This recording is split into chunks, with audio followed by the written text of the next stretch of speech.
for anyone that's deconstructing that's in here right now, the link is in my bio. It's Deconstruction Junction. There is a welcome. There must be a. Let me have a look here. I'm not that good at the navigating this. It's a pretty busy Discord.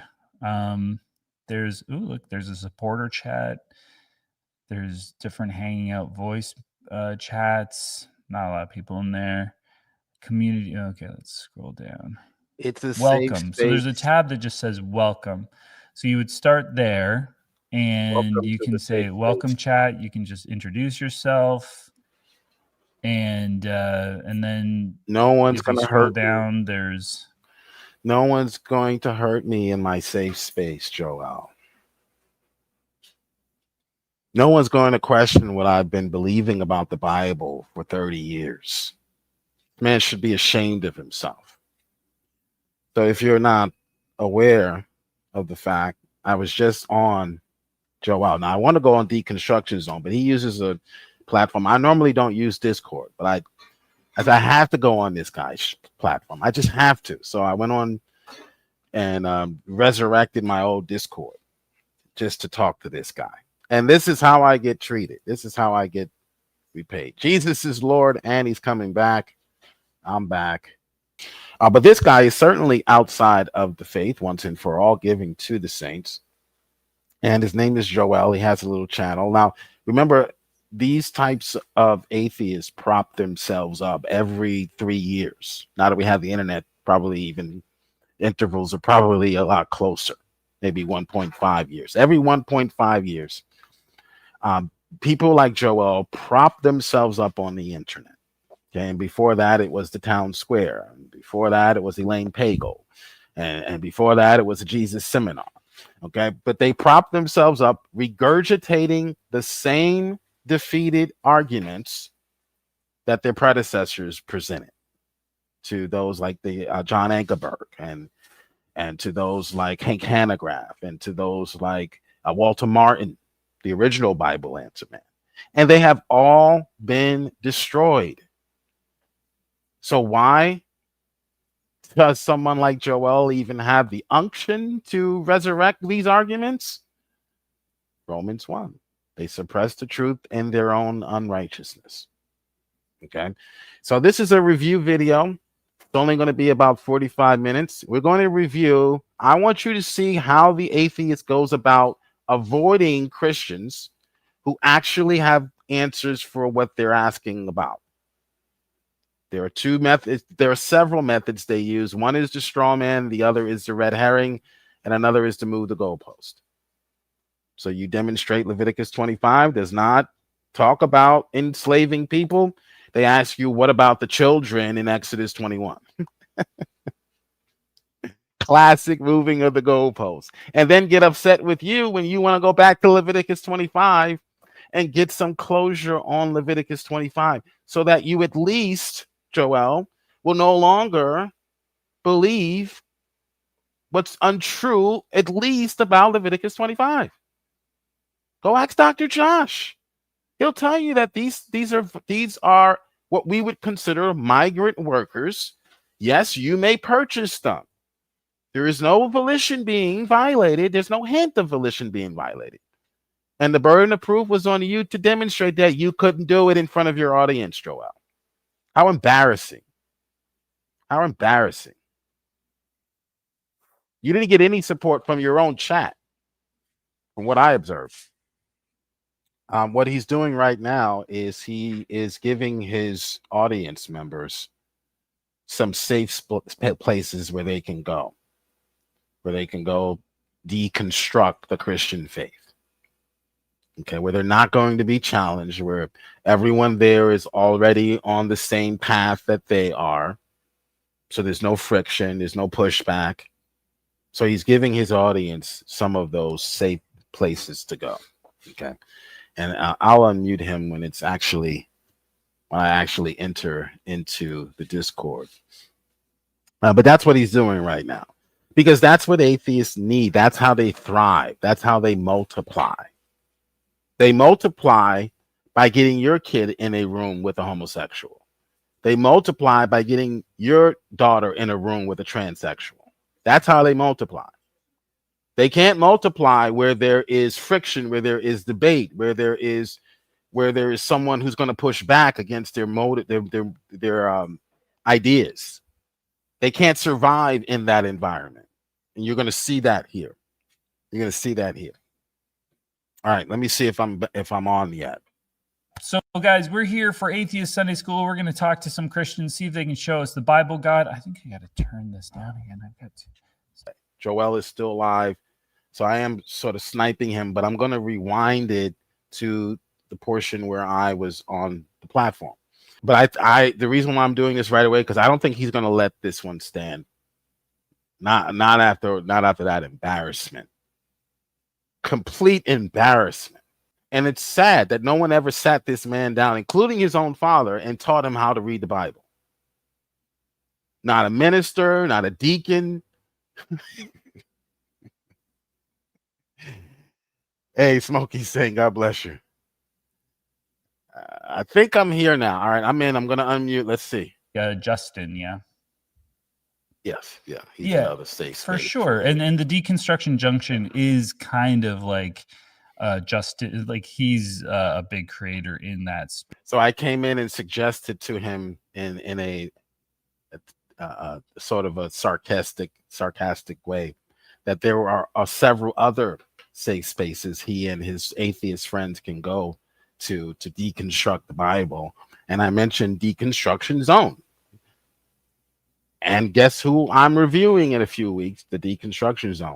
But that's what I'm doing now. I came in, and since he was talking about safe spaces, I called them safe spaces. He didn't, of course. And so I said, hey, I know a couple more safe spaces you can run to. Coward. Base. So maybe you're thinking about that as well. Yeah, that's important. You're not a Christian? I am. Okay. Why are you're a Christian, but you kind of hang out in these deconstruction spaces? Oh, I'm not allowed. Oh no. Yeah, because the deconstruction safe spaces are places where you can go where you know there will be no Christians who can actually answer your questions. That's not entirely true. I mean, it is, Joel. You're going to show everyone that it's true. I just prophesied your future, Joel. I guess we do invite deconstructing Christians who are there to ask questions as well. Maybe we don't care for Christians who are going to preach at us the stuff that we've already heard a million times that's not helpful. But like are you're not deconstructing then at all? You're still just a full-blown Christian. Oh, no, I would never try to deconstruct any work. It's dishonest. What do you mean? When you deconstruct a work, what are you doing? Like, what do you mean a work? Any type of writing. What does it mean to deconstruct? I think like break it down to see like. So we're talking past each other, so I'm going to get a definition, because deconstruct to me just simply means that you take the Bible, you quote mine it, you make it say what it doesn't say, so you have a reason to reject it. That's my definition of deconstruction. That's what I've observed. I really don't care what your book definition is, but that's what I've observed. That's what I've observed you doing, liberal. See what it's all about. But I think when it comes to deconstruction, it's not just deconstructing the book. It's deconstructing the religion. It's deconstructing the faith that you once held and going, did the things I believe in, like, were the things that I believed in true? And like one thing that I do is I go, is it even based on the book? So that's where I kind of deconstruct the book a little bit. But it's a little bit of it's more than just like deconstructing the book. But why wouldn't you like investigate a text like that? Oh yeah, if you define it as investigating, sure, but that's did you catch that? These people are now I see how they got into power and I see how they lost power. So now he's gonna define it as just taking it apart and examining it. Is that what you're doing? We'll see. We'll see. It's not what I've experienced when it comes to the deconstructions or the deconstructors, they mainly prop up straw men to knock down again. That's what my observation has been. Well, And yeah, they're making claims about the Bible never makes, just to have a reason to reject it. that's interesting. So like we could try that. So for instance, like what I do, and I've been talking about this one quite a bit and thinking about it, so we can go over this. So this is where I would say, like, I'm deconstructing in this particular thing that we're going to talk about, Christian doctrine. Okay, so there's a Christian doctrine or a Christian answer that people make that I agree with you isn't found in the Bible. The Bible isn't saying this. So there's no reason for us to think that this would be true. So it's the idea. Can I give you an example? Well, I was going to give you an example. Oh, okay, go right ahead. Because I was going to give you an idea of something the Bible doesn't say, but yet I've heard you say it 1,000 times. Okay, yeah, okay. On this panel. Yeah, you can call me out. Go ahead. Okay, the Bible promotes or sanctions slavery. Oh, you don't think the Bible? True or false? Yes, it does. Yeah. Okay, so you rejected the Bible. That was one of the reasons why you rejected Scripture. Why you rejected Actually, it wasn't. the Bible. It wasn't. It was something. It was something I learned. That wasn't important. It was something I learned after I had deconstructed a lot of my religion. Rejected. Yeah, after I had already rejected the idea of Christianity, I learned about all this slavery stuff. Yeah. Oh wow! So you notice how the conversation is going very smoothly. When Joel wants to make a point, he's succinct or clear. He's to the point. A couple of sentences, and then he allows me to respond. Watch him devolve into a rambling buffoon once I have his back against the wall. Watch this. Bible. Yeah, if you're gonna be surprised by this probably, but like my Christian community, my parents and the churches I went into were not broadcasting the slavery stuff in the Bible. Can you believe that? They weren't sitting there going, "Hey guys, just so you." They weren't telling you what you now believe, what you now have done. When you deconstructed the Bible, you propped up the slavery straw man to knock it down. They didn't teach you that straw man because it's not in the Bible, Joel. That's why they didn't teach you it. So it wasn't their fault. It's your fault for not learning how to read the Bible on your own. When I became a man, I put away childish things. That includes people reading to us, Joel. You know, God condones slavery. Can you believe that? None of them did that. I totally didn't know. Let me guess. Catholics? No. Catholic? Protestant. Yeah. Full. And they didn't teach you about Egypt and. Yeah, well, they taught me about the Exodus, and everybody learns about the Exodus and the Passover and all that stuff. That's pivotal, but not the slavery laws that overtly condone slavery in all its disgusting forms, right? But so they wouldn't teach that because that's not in Scripture. So where in the Scripture does it teach that God? I don't like to use the word condone because God condones you, allows you to exist. So where in Scripture is the Bible prescribing the enslavement of another human being? Where God other than says, in the case of war and prison, of course, which we still do today. Have you read Leviticus 25? Leviticus 25. There it is again. There it is. Do I have to pull up this chapter again, or do we already know how to read Leviticus 25? Well, Joel doesn't know how to read Leviticus 25. Well, I'm going to see if I can help him. Yes, I have with Dr. Josh. So what's your move? How do we get out of these verses that we both know are there that say you can own foreign slaves, you can purchase them, and so what is he doing already? He's trying to put the burden of proof on me, and this is going to be a consistent theme with Joel. Joel, you walked into my place of employment and called my employees slaves. The burden of proof is on you to prove that they are, in fact, enslaved, not for me to prove otherwise. The burden of proof is on you. Leviticus 25 is there. You read it, and you said, slavery. Okay. And then you went to the Christian, you said, look, there is slavery. Okay. Burden of proof is on you to demonstrate slavery, not me. But he's already shifting the burden of proof because I think he realizes he's not in the room with just an average Christian. I think he realizes that at this point. Look at his face. It's like, whoa, wait a minute. I better go get my morning coffee. I have my morning roll, but I forgot the coffee. Own them for life and pass them down to your family. Like, what's your move? Well, I read Leviticus 25. That's the first move. Okay. You start out with reading Leviticus. Exactly. Yes, that's gonna come up. That's gonna come up later, Smokey. Exactly. He's it's called the presentism fallacy. It's when you take your definition of a word, and I told him flat out, you European or Europeans do not have a patent on any word, especially one words that come from the East. Okay. Westerners do not have a patent on the word slavery. I wish they would stop acting as though they do.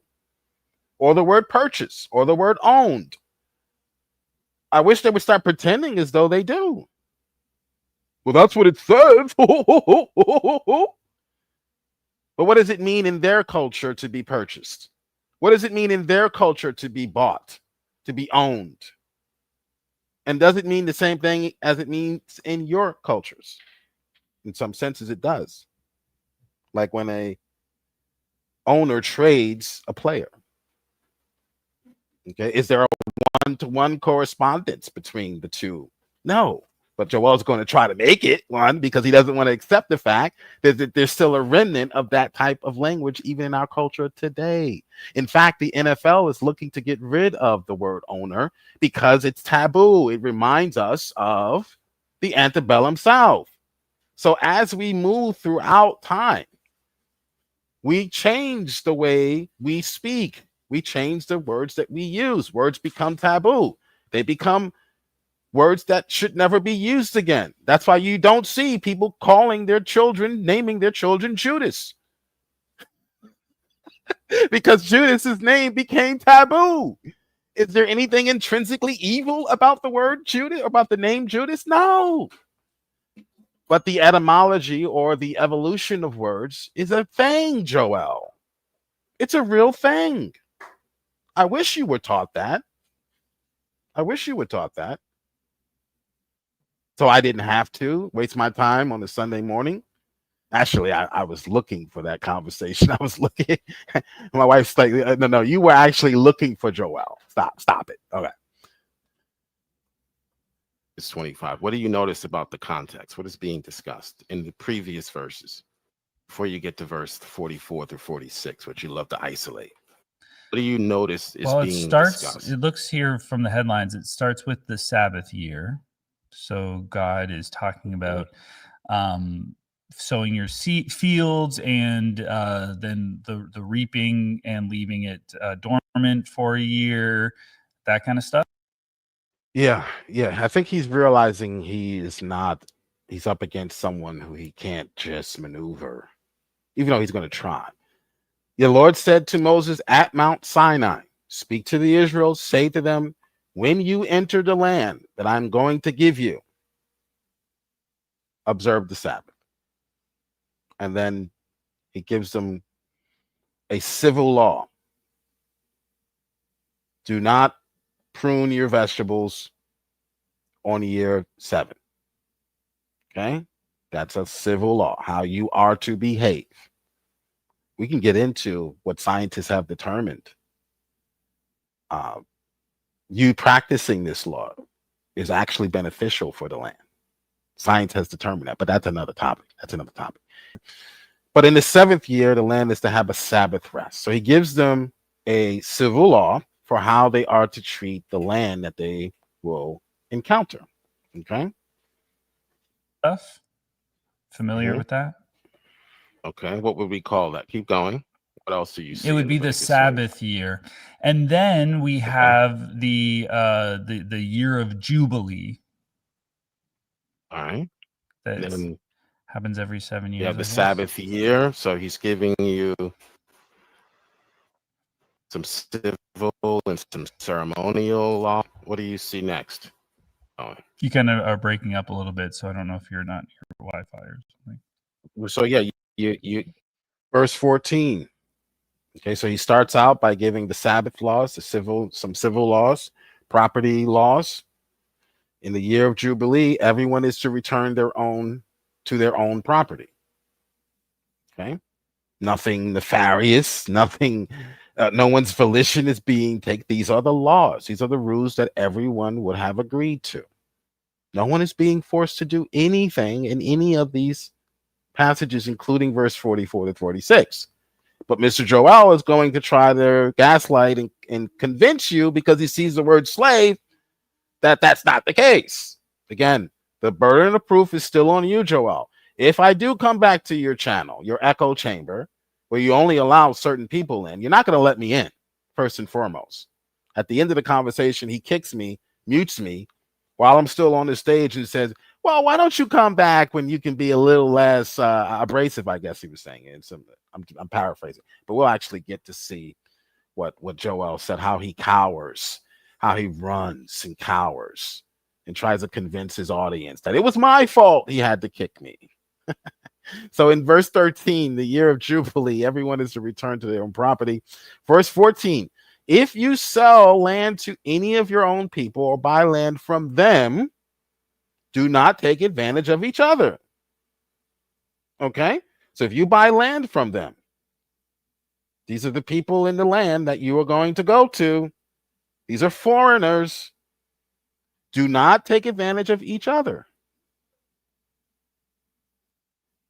Okay? You are to buy from your own people on the basis of the number of the year of Jubilee. Okay, so this is referring to buying land from a Israelite. And then you are to sell on the basis of a number of year of harvesting, All right, so we see here in Leviticus 25 that these are all, do not take advantage of each other. These are all laws that have to do with commercial, or what we would say, we would say commercial. It's a commercial context. Okay, Joel is going to learn that right now. He's going to learn that right now. you have the civil, you have some civil laws there, some ceremonial laws. Mm-hmm.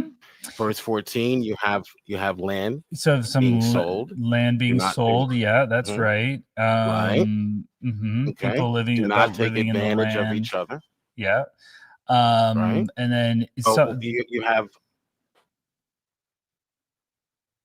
I think there's a delay. Yeah, that's okay. I think your internet just isn't great. And then there's a section here where my internet is actually great. It was a delay. So, but just one more thing Joel was wrong about. Just it's like if your fellow Israelite becomes poor and sells some of their property, kind of like it seems like I thought of it as kind of like a. So no one so far is being forced to do anything against your will. Okay, that's the context so far. Commercial. Dr. J. Schuyler says this: in English, we regularly use commercial language to describe people when the context is commercial. So if the context is commercial, I can call Veckel. I can say I own Veckel.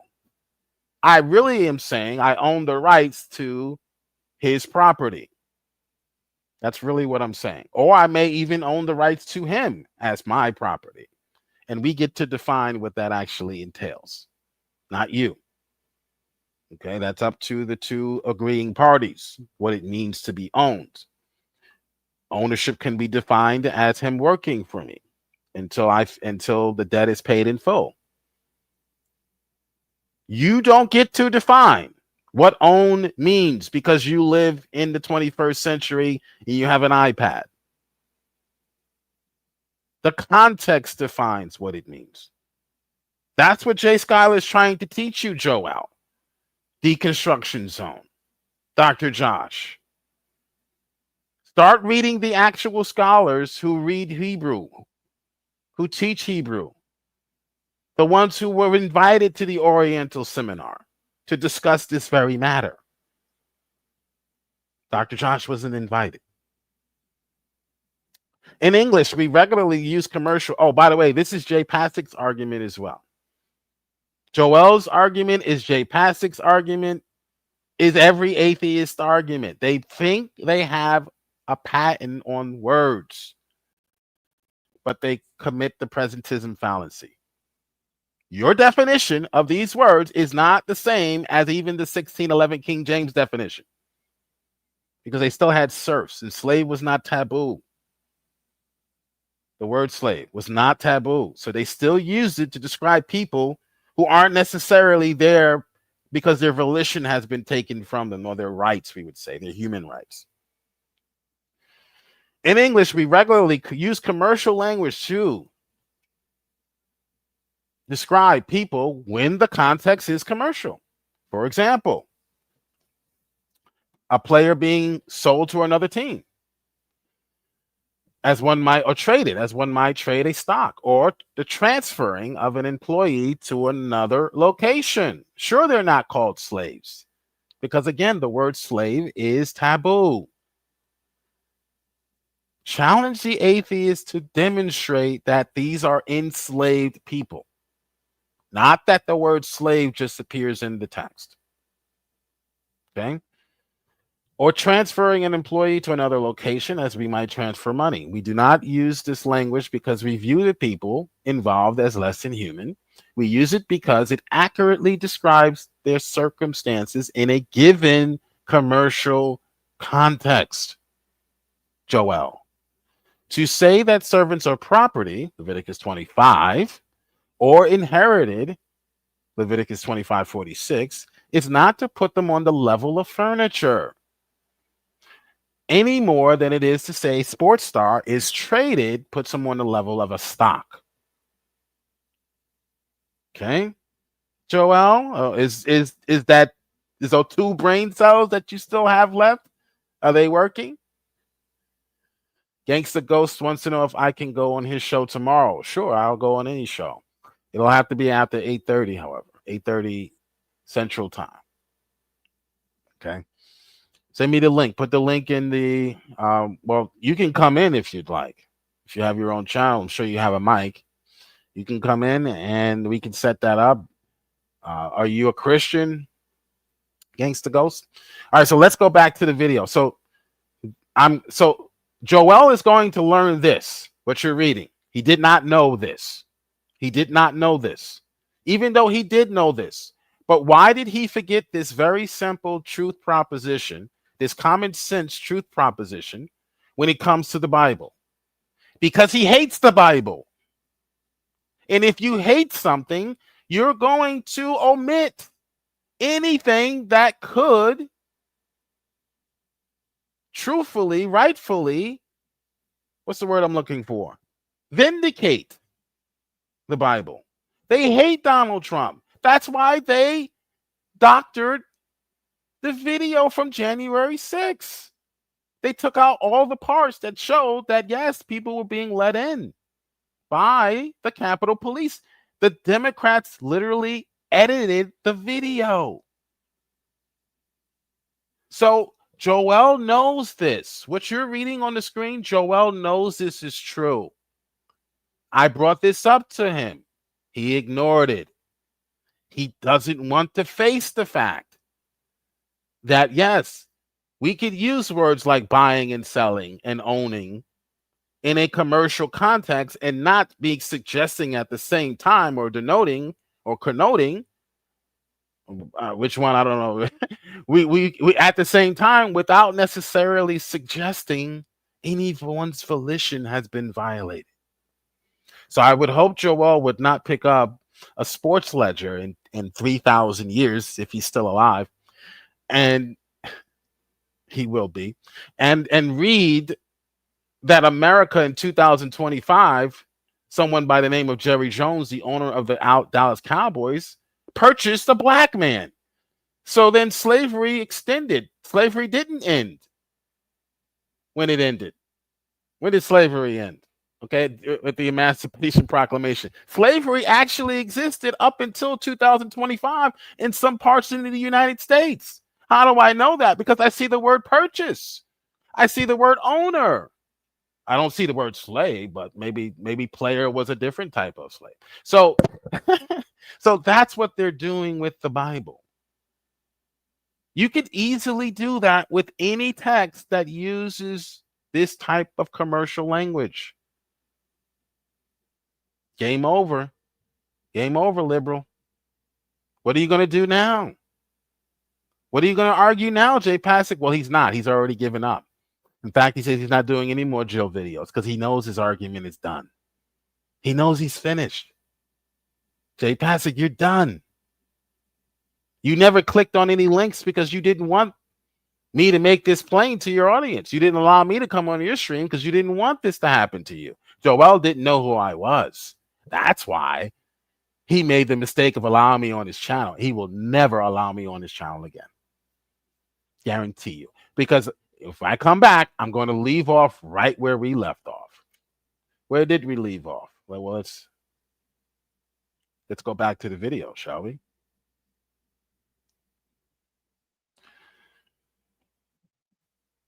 Gangsta Ghost is here.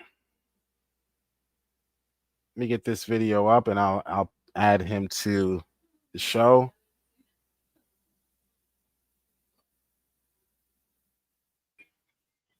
Hi. Gangsta Ghost, how's it going? All right. Okay. I have a show tonight. Brother Okay. Pike's teaching. At 7 o'clock Eastern Standard Time. Yeah, I probably can come in on the tail end of that. Well, how long do you usually go? How many hours? I don't know. It's different each time. Yeah. Are you an atheist? No. You're a Christian? Yeah. Oh, okay. I've never been invited to a Christian channel. No, actually, I have. But okay. So you understand what's going on in Leviticus 25? Yeah. Yeah. Okay. Were you on this channel before? No. No. You were on Miss Maud's channel before. Oh, okay. All right, Maud. Yeah. All right. So we're going to continue with Joel. Have you heard of Joel Reads the Bible? He calls his channel Joel Reads the Bible. Have you heard of this guy? No. Well, put your link, a link to your channel in the private chat for me. I will. And I'll give you a wrench so you can leave stuff in the private chat or in the public chat going forward. Okay. All right. So Joel is an atheist who thinks he knows how to read the Bible, but he doesn't know how to read the Bible in a room full of vultures. What I mean by that, a room full of Christians. Okay. You don't know how to read the Bible here. You know how to read the Bible in your echo chamber. But here you will get eaten alive, Joel. That's why I wish these guys would get a StreamYards platform on YouTube so that I can join them every single day because I hate going on Discord. All right, but let's go back. Oh, you know, Smokey Saint. It says, what's going on? What's up? What's up? Smokey says, yeah, just put your, and I'll post it so that it's in the, go subscribe to Ghost channel. Oh, thank you. The Gangsta Ghost. I just subbed and I'll put his channel link in the side chat for everyone so that they can sub as well. What do you talk about on your channel primarily? All kinds of stuff. Okay. But tonight, Brother Pike's doing a teaching. I'm sorry, say that again. Tonight, Brother Pike's doing a teaching. Okay, what's the topic? About the law. Oh, okay. All right, I'll be interested to hearing that. All right, so there it is. There's his channel link. The Gangsta Ghost. The Gangsta Ghost. Why do you call yourself the Gangsta Ghost? Are you from the hood? No, actually, I did. I did live a bit in Detroit. Oh, that's definitely the hood. All right. Glad you made it out of there alive. Okay. Praise Oh, God. All right. So let's go back to Joel. So Joel is learning about Leviticus 25 because no one ever taught him that. Dr. Josh refuses to tell the truth about this passage in public when he's in those echo chambers. He just glosses over and tries to quote mine and ignore the fact that these are voluntary migrant workers simply coming from other nations, and God says you may purchase them. There's no one's volition is being taken, no one's being kidnapped and forced to be sold. That would have been punished by death, Leviticus 21:16. None of that's occurring here. But I do see the word slave.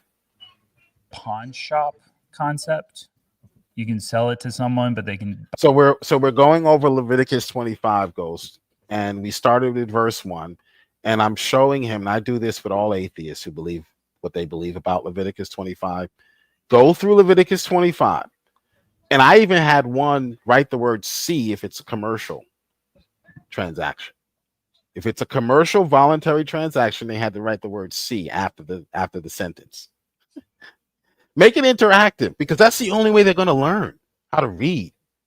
And I don't mean that disparagingly. Actually, I do. They don't know how to read.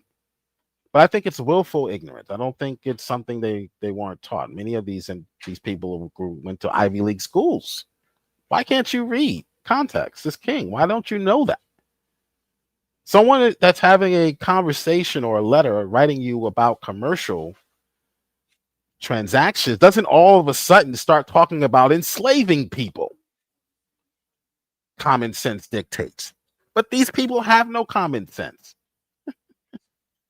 Now, if you found a book on rules about slavery, and you started reading, and the first rule was make sure they're not allowed outside after a certain period, or make sure the chains are really tight. Then you have context. Then if something were to happen, like selling or buying or purchasing, then you would conclude a nefarious type of situation or something that someone's volition would be taken, right? But these people don't have common sense. God took that away from them when he didn't save them. Buy it back later if they come into money. You know what I mean? So we're looking for the enslavement, not pawn shops, right? The enslavement you're asking me. You're asking me for the context. So we're going through what the context is saying. Remember that part of the conversation we were doing? Now he's getting nervous. You remember the conversation?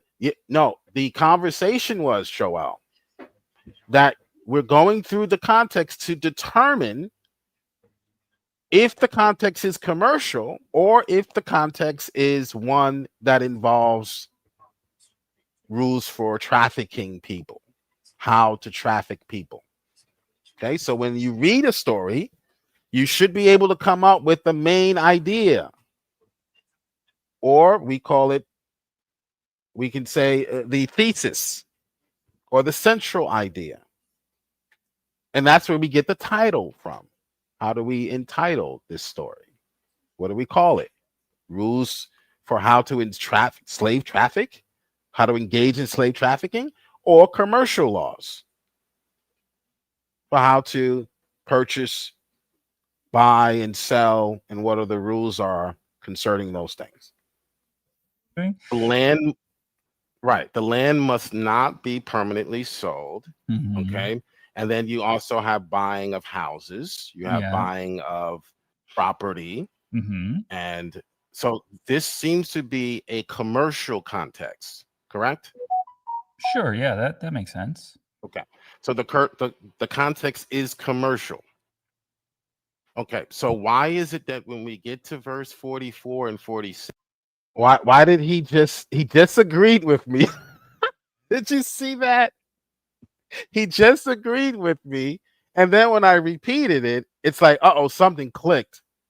If the context is, I can't admit to that, but he didn't want to. I guess he didn't want to contradict himself by saying, "No, I don't agree with." But you can see on his face a little discomfort there. Did you catch that? It's not fair because I don't have a camera on, but you can't see my mannerisms. But did you catch that? Yeah. I said exactly what he just agreed to. The context is commercial, and he doesn't seem to like that. 6, so 44 through 46, we all of a sudden see enslavement of human beings, meaning people are being, not in a commercial sense of being bought, but they're being bought in a sense that they have no volition or I don't control. understand. I don't How do you understand where assume I that? don't understand the move right there. So why can't they be Okay, the purchased? context is commercial. Yeah. So why can there Okay, not be right. human beings being purchased in a commercial sense? Like this, they're just buying them for Uh-huh. their businesses, if that's what you're assuming. Right. So the other transactions, you didn't assume that they were forced onto buyer or the seller. Well, I guess You didn't assume that, this would be the right? question. This would be the So question. why would you assume that here? This would be the Is question. what I'm asking. Why would you assume that here? This would Go be ahead. the hey. This would be yeah. There must be a delay. Sorry, but this would be the I'm asking him a question, and he responds by, "This would be the question for me." Okay, so the question, Joel, is: we read Leviticus 25. We read parts of it. We saw that the commercial language was being used over and over again. Why then would you assume? And in those passages, no one's volition was being taken. He admitted to that. Why then would you assume 44 to 46 is not a commercial context, but it is commercial, but a commercial context in which someone is being forced to be sold or purchased? Why would you assume that? Now he's going to try to shift the burden of proof. Watch this. question. So, did they get consent from the land before they purchased it? Now this is a red herring. I shouldn't have answered him. Did they get consent from the land? No, two people made land doesn't get consent. Land doesn't give consent, Joel. I understand you're trapped right now. You're in a corner, and the only way out of it is to use your rat teeth to bring up all of these red herrings and distractions. Land does not have a say. Two people make an agreement. Welcome, Veckel. Two people make an agreement to purchase and sell or sell the land. Okay. And none of them were forced by the government or anyone. There's nothing in the context that suggests that anyone is being forced. So he brings up the land being forced. Man, what's going on, Veckel? Hey, what's going on? You're too kind. You're too kind. Appreciate it. What's happening? Can we move our stream to later? Because I didn't know I was going to do this, and I still have to go out and take care of some things. Yeah, actually, I was going to ask the same thing. Perfect. Yeah, it's a black thing, you know how it is. You know. Yeah. We don't. Might as well say it ahead of time instead of just being late in general. You know. So what are you thinking? 8 o'clock or later than that? 8 o'clock. 8 o'clock is actually perfect. Okay. Yeah, I'm going to lunch. I know it's TMI, but I'm going to lunch with the wife at around 1 o'clock. And after that, we'll probably do some stuff. Do want to see a movie before then. So hopefully by 8 o'clock, I should be free. Oh, okay. Perfect. I'll set it I'll reschedule it for 8:30. All right, for the Negroes' sake, for the sake of the Negroes, set it for 8 o'clock. Yeah. That means it's really 10 o'clock. That means 8:30. Yeah, 8:30. Right, that's right. Have you met Ghost? No, I saw you talking to him a little bit prior to Ghost coming in. Well, nice to meet you. Nice to meet Ghost, I just put his channel link in the side chat. I'm sorry if I'm not allowing as much discourse, but I do have to get out of here. I just wanted to quickly do this review of this atheist who he looks like people have been telling me about this guy, and they've been telling me, why don't you go talk to him? Same thing with Deconstruction Zone. They don't realize that these guys prop up these arguments, these defeated arguments, every 1 to 3 years. They certainly do. It's a new face, but it's the same defeated arguments. But this exactly, it's like the idea that blacks are being, abused, or there's some sort of police, what's the word they like to throw around, police brutality. That's because the reason why you believe that is because they keep showing the 8 blacks that are killed by police officers. They keep showing them to you over and over again. The 8 in the last 10 years. The reason why you believe the Bible sanctions slavery is because people like this every 2 or 3 years prop up saying this without actually demonstrating it. So I forced him to demonstrate it.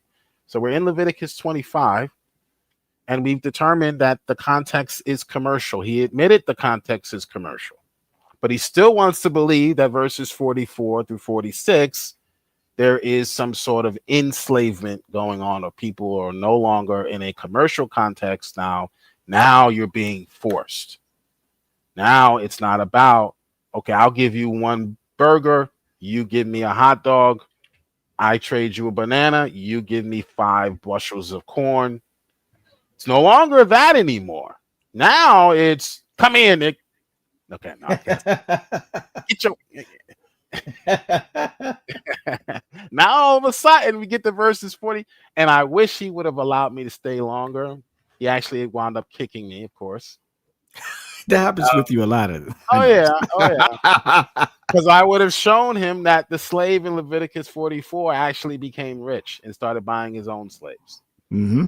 So if the slave in Leviticus 44 is a slave as you would define him to be, Joel, how does he become rich? Now he's purchasing his own workers. Obviously, you misinterpreted the word slave there to mean something other than what it actually means, because you didn't read the context, Joel. You lose, liberal.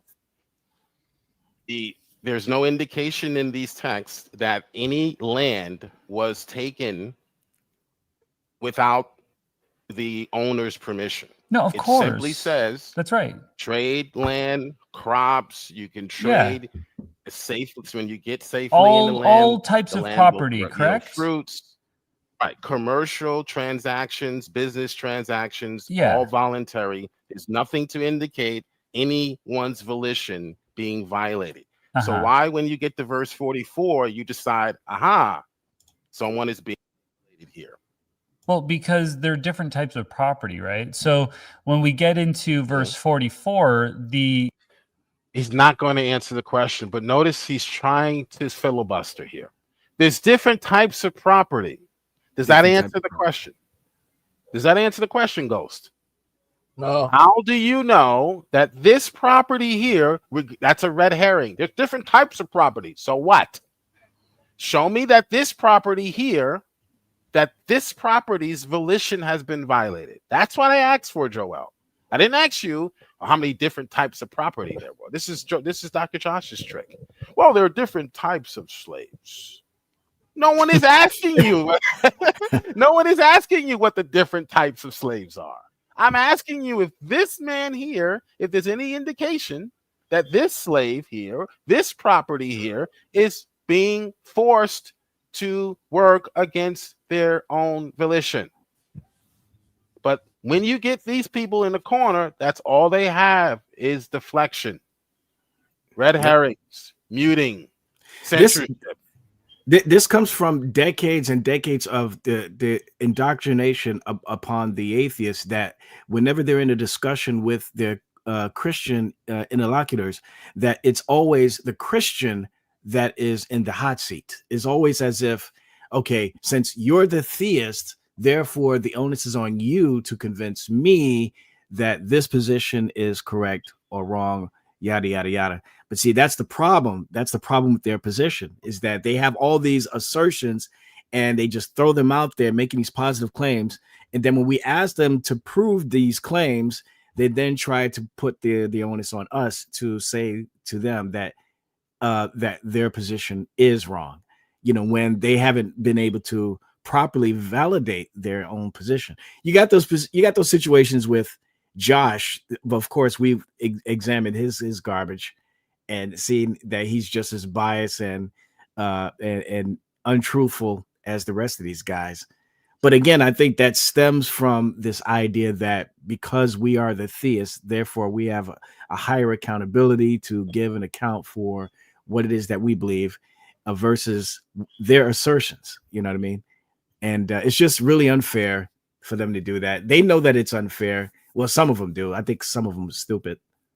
But the ones that are really intelligent and interlocutors, I think they know that it's a tactic on their end to try to pigeonhole us or put us in a position where we're forced to give an answer, and they don't have any type of obligation at all to participate in a discussion and to give an account for their beliefs. So it's funny you mentioned that, because that's exactly what Joel does. But I'm gonna see that. Gangster, did you want to say something before I push play? No. Okay. The type of property we're speaking of is a human being, because they viewed human beings as property. The person that is more gaslighting. This is what we call gaslighting. Okay. As a black man, I'm upset now. I'm upset. Am I asking him again? This is why we cannot trust atheists to be in government, at least in the higher up positions. When I act, because they don't know how to reason. And if they don't know how to reason, they are dishonest. So either way, you don't want them in charge of anything important. Okay. I asked him to show me that the volition of these individuals, whether you want to call them property or not, don't just tell me a human is property. That's gaslighting. Because property to you does not mean the same as what it meant to them. Property to them meant an opportunity, Joel.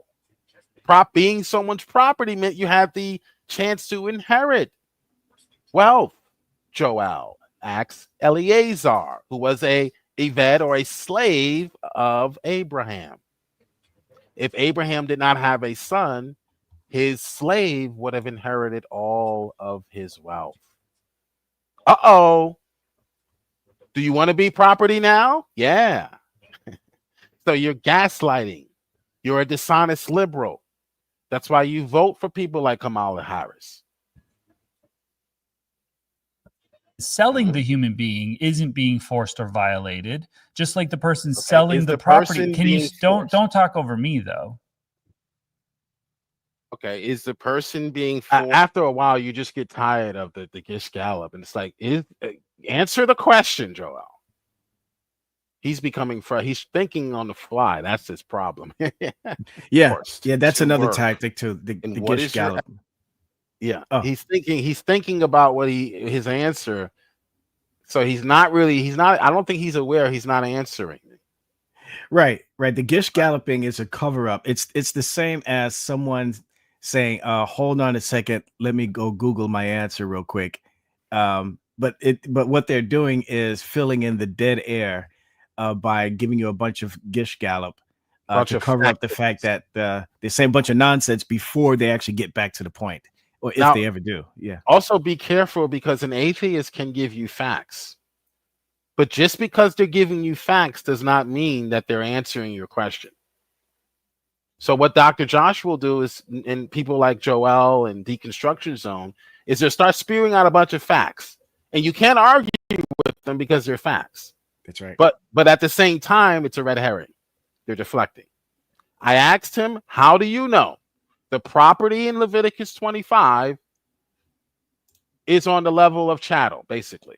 That's what I asked him. How do you know that these people are enslaved, that these properties are being enslaved, meaning someone is being forced? What does he do? He says, well, the person that's selling them is not being forced. Is that what I asked you? That's common sense. We would know that the person selling the property is not being forced. So obviously, Joel, and I think you know this, I'm talking about the property itself. Can you demonstrate that the property itself, that its volition was violated, meaning they're being sold against their will? Very simple question. Can't answer. Evidence that they're being forced to work. Just because they're called slaves, and slavery by definition is forced labor.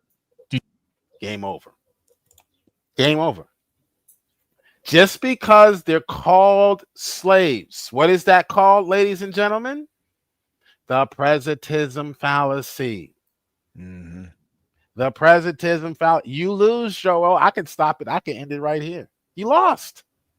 Your audience knows you lost. You know you lost. And that's why you did what you did to me after all of this. Now you're going to see him shift. Now he realizes, I just conceded. I just told him that the reason why I believe these people are forced is because they're called slaves. He just conceded the point that I was making, that you're committing a presentism fallacy. You're reading the word into what your definition of the word slave, you're reading that into an ancient text. So I gave an analogy earlier, Veckel, that if Joel or someone like him, hopefully there's no liberals that exist there, but in 3,000 years, if they were to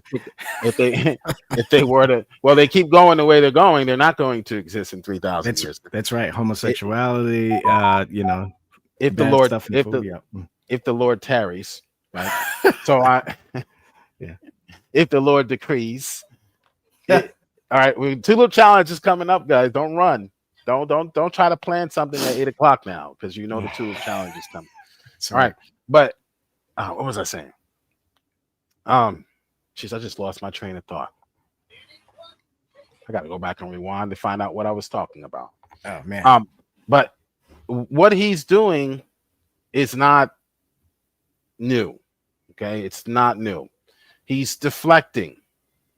Okay, he knows that he can't demonstrate what he's saying to be true.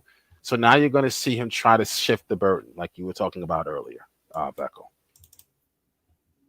Did you not know that? Have you not looked that up? I think you got to Google slave. No. Yeah, I would Google it. It's going to give me the definition of slave today.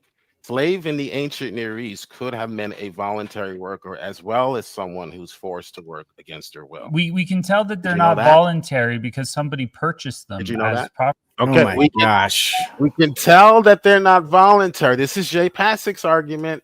This is your argument, Jay Passick. It's been defeated. That's why you're hiding from me. That's why you told your audience, I'm not doing any more slavery Jill videos.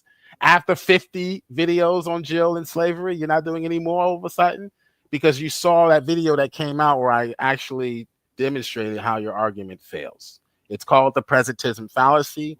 Joel does it. Jay Passick does it. Most atheists do it. I see slaves being purchased, therefore slavery. Then he got the other problem. Purchase them as property, right? Then he got the other the dilemma too, the moral dilemma actually. But yeah, that's a whole other conversation there. Yeah, they have the what? I'm sorry, I had to adjust my headset. They have the moral dilemma too on whether or not it's actually inherently wrong or good. Oh right? yeah. We get JG in here to eat them alive on that point. But all I'm trying to do is just read. That's all I'm trying to do. I'm not even trying to get into any philosophical or any precept arguments. Just read, dog. Right. Just read the darn text. Right. And pretend like your grandmother wrote it. You would never accuse your grandmother of such things. Start with a clean slate, as a matter of fact. Don't pretend like anyone wrote it, so there's no biases. He's going to later accuse the Hebrew culture of enslaving their own children. That's essentially what you're arguing. Well, the child didn't have a choice. So you're arguing that there was a system in Israel in which parents would sell their own children into sex slavery? What? Are you serious? Right. Obviously, something is missing, and it's not something on our end. It's something you're missing, Joel. To even suggest such a thing stretches credulity. That a parent, whenever someone brings up the idea that the parents sold their child into slavery, ask him, who do we arrest? You'll watch him crumble. Who do we arrest? The parent. They'll have to conclude the parent. So you're suggesting that Israel had a law in which it was permitted to sell your own children into slavery, and someone actually did that? This was actually practiced in ancient Israel. This goes to show you not only do they hate the Bible, they hate the people of God. They hate the people of God.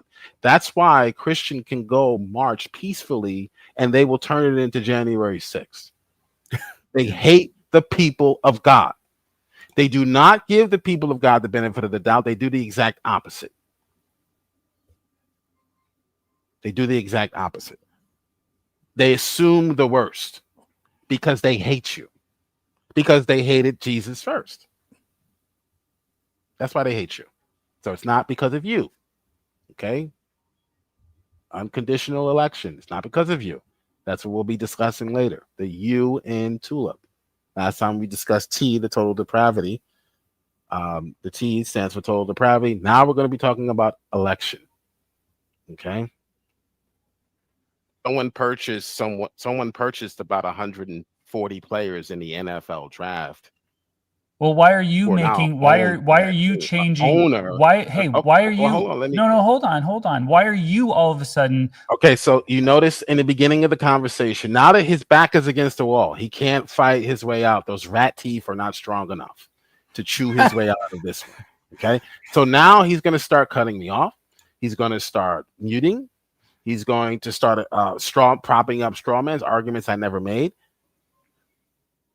And he's going to invite a third party in. Joel never invites a third party in a one-on-one discussion with a Christian. But for some reason, well, we know the reason, he invites a third party into this one. Watch this. Putting a modern spin on this idea. Like I'm not putting a modern why are you bringing up purchasing? Listen, you're the one actually putting a modern spin by suggesting that you have a patent on the word slave and purchase. And because you see it in an old ancient text, it must mean this. So you're the one committing the presentism fallacy. He's projecting that onto me. I simply gave an analogy in which you could see that the use of commercial language is done in our culture today. We don't assume that person's rights, human rights, were violated because we see an owner purchasing a player. Okay, so if we were to read that book 3,000 years from now, hopefully you won't conclude that the Bible or that America still had slavery up until 2025. In a sports, no, don't talk over me. Why are you bringing up purchasing in a sports team as evidence of what was happening in the ancient Near East? That seems pretty very simple, stupid. Very simple. I get your point. Very simple answer. Because it's showing you, which somehow, for some reason, no one ever taught you this, but it's showing you that even today we still use ownership, buying, and purchasing in a commercial context, and we don't assume. We don't pick up the text 2,000 years from now and say in 2025 Jerry Jones bought a slave. Okay, because we see the word that's purchase. Interesting. Okay? So how about this? Okay. Why don't you just show me where the evidence is that this isn't slavery as you would call, because we don't call people that play on sports teams slaves. Like we don't use that term for them.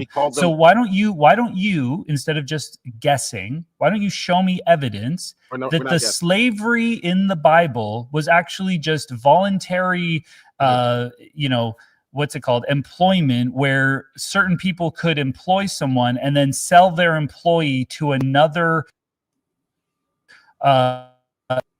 He's going to keep rambling on for about another 20 minutes. Now, what is he trying to do, Veckel? He's trying to switch the burden of proof. You see that, right? Mm-hmm. He's trying to switch the burden of proof onto me. Congratulations. You just did it for your audience. You just read Leviticus 40. That's not what that says. So you just did it for your audience, okay? But I'm going to give you more in Leviticus 25. I'm going to do you a favor and give you more context to show you what the context. What the context. Hey, by the way, what the context shows in Leviticus 25. What the context in Leviticus 25 shows us. So I tried to answer him, and he just cuts me off and tells me what it shows. Right. The context in Leviticus gives us. There is no text that says these are voluntary workers, okay? But the context defines what the author's intention is.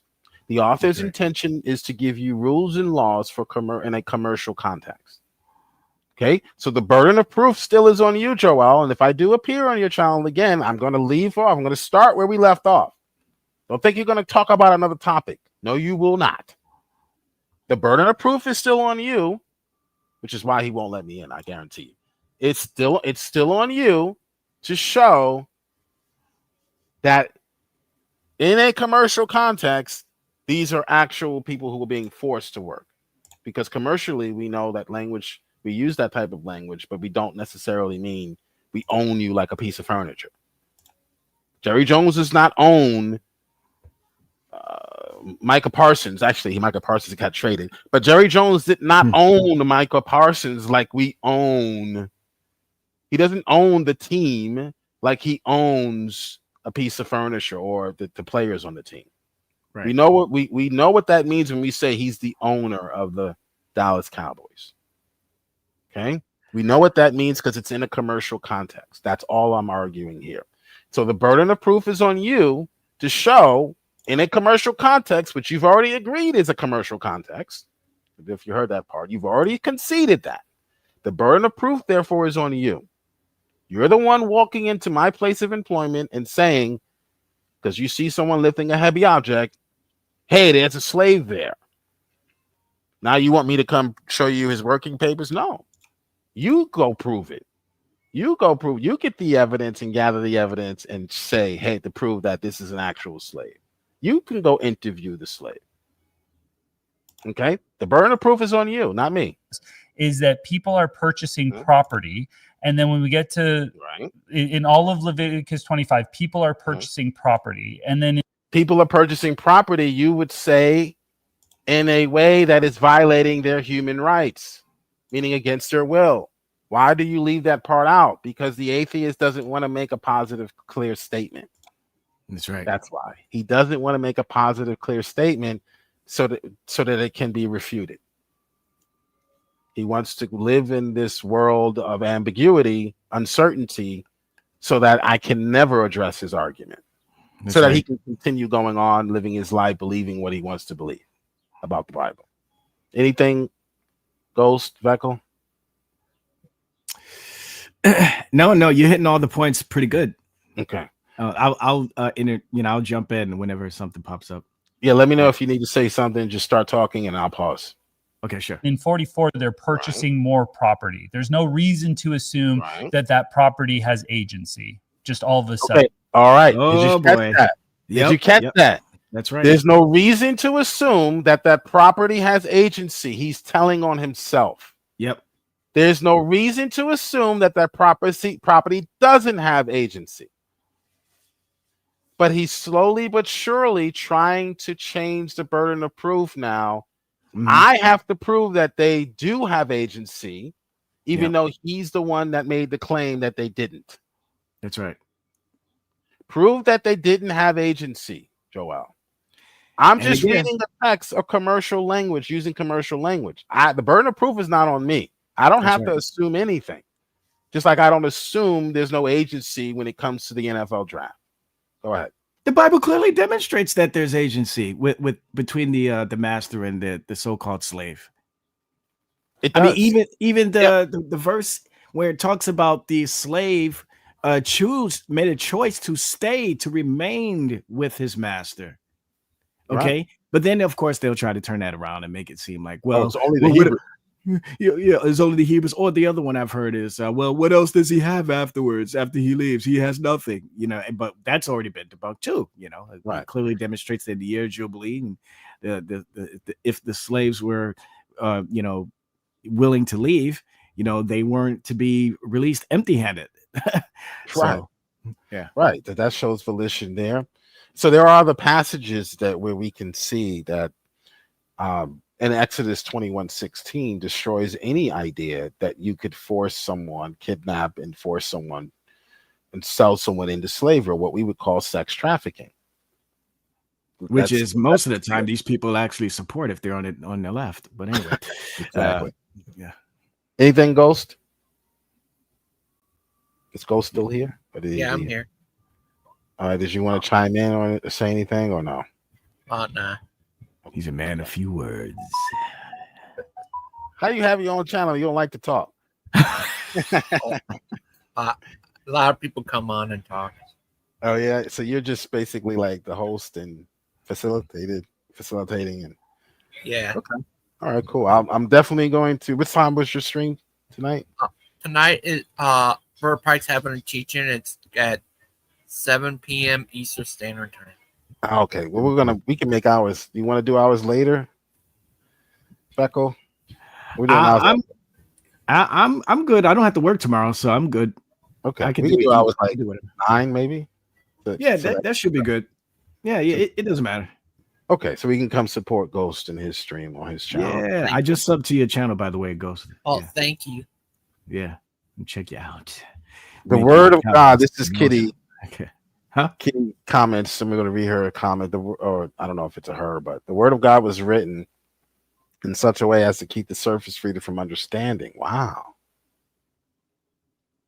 It gives an out to anyone not searching for truth over and over again, and it tells us of the blinded ones. It gives us an out to anyone not searching for the truth. Sounds like this person doesn't need to take the tulip challenge. Sounds like they already know how to read the Bible. Yeah. I was going to say, this sounds like I'm not quite sure. I have to sit on what the statement, but it almost sounds. Yes, I agree 100%. Okay.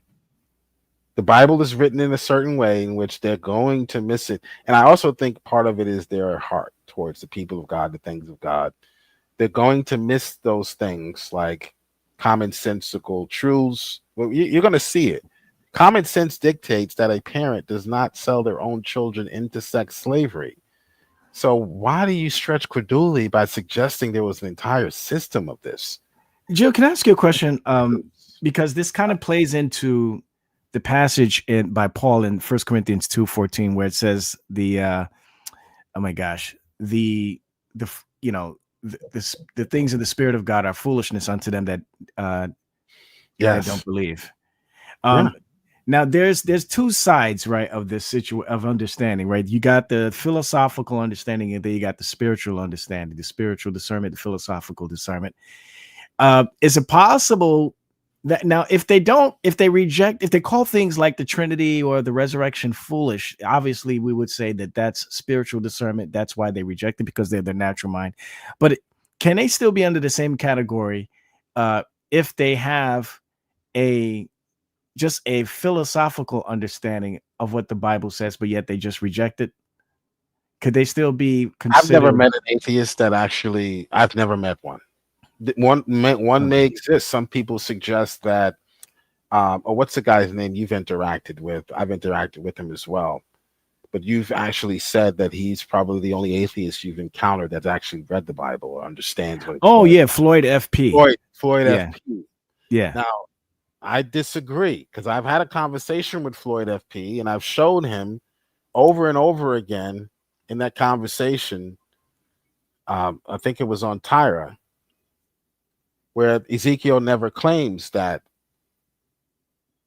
all of Tyra would be destroyed under Nebuchadnezzar's rule, where he says that there are going to be many nations that attack, and he's just like, no. This is talking about Nebuchadnezzar, etc. So it depends. I mean, some are pretty good at reading the Bible, but most of them that I've encountered, they just purposely, they do what Joel does. They purposely obfuscate and shift the burden of proof, move the goalposts, prop up straw man. It's like, I don't know. I've never met one, but I think you might be true. It might be true, but I just never met one.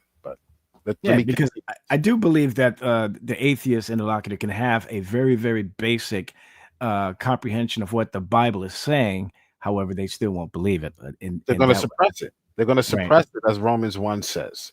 And that's what Joel's doing. He's suppressing the truth. The truth is, common sense dictates, it stretches credulity, suggests. That should be the last conclusion you come to, not the first. The parents are selling their own daughters into sex slavery. That should be the last thing you ever suggest about any human being. Right. Obviously, you missed something, Joel. There's something missing on your part. You missed something. That cannot. That's the last thing. What kind of society do you think was being built? That society's not going to last too long, Joel. If the these are the dumbest people on the planet. I don't mean dumb in an intellectual sense, right? But it's right. common sense. Like, what society sets up a system to which they kill their own children? Well, we know Molech, society of Baal, yeah, and God condemned that society. So God is going to. Right. God, your society today does that, Joel. But God never commands any society. No society with common sense would do what your society is doing, Joel. So don't play this game with the Bible where I'm just going to accuse the Bible of everything that my culture is doing. That's what you're doing. You're projecting, Joel. You sell your daughters into sex slavery when you don't teach them to be virgins when they're married, before they're married, or when they're married. Good point. When you teach them that it's okay to have relationships with men outside of marriage, you're training them to be the whore. The Bible doesn't do that. The Bible protects their daughter's virginity. In fact, you could be put to death for taking someone's virginity and not marrying them. But yet he wants us to believe that this is sex slavery. You're selling your sons into your own son. So a Hebrew who took lineage as seriously as you take Joe Biden, or you used to take him seriously, they take their lineage, is going to sell his own son into enslavement? Who's it going to pass the inheritance down to? Obviously, you missed something, Joel. Matt Dillahunty. You missed something. This is not our fault. It's your fault. And I tried to help you, but you didn't want my help. You don't want my help, Joel. You wanted to continue to exist in an echo chamber so that you'll have an excuse on Judgment Day. But you won't. But you won't, because God's going to play back this encounter. And he's going to put it on a 72-inch screen. 100 inch. This is heaven. It's 100 inch. 120. In 4K. 4K. DVDs available after the judgment. And your family will be able to purchase this.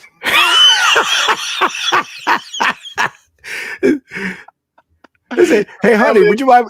Let's watch that video with this guy.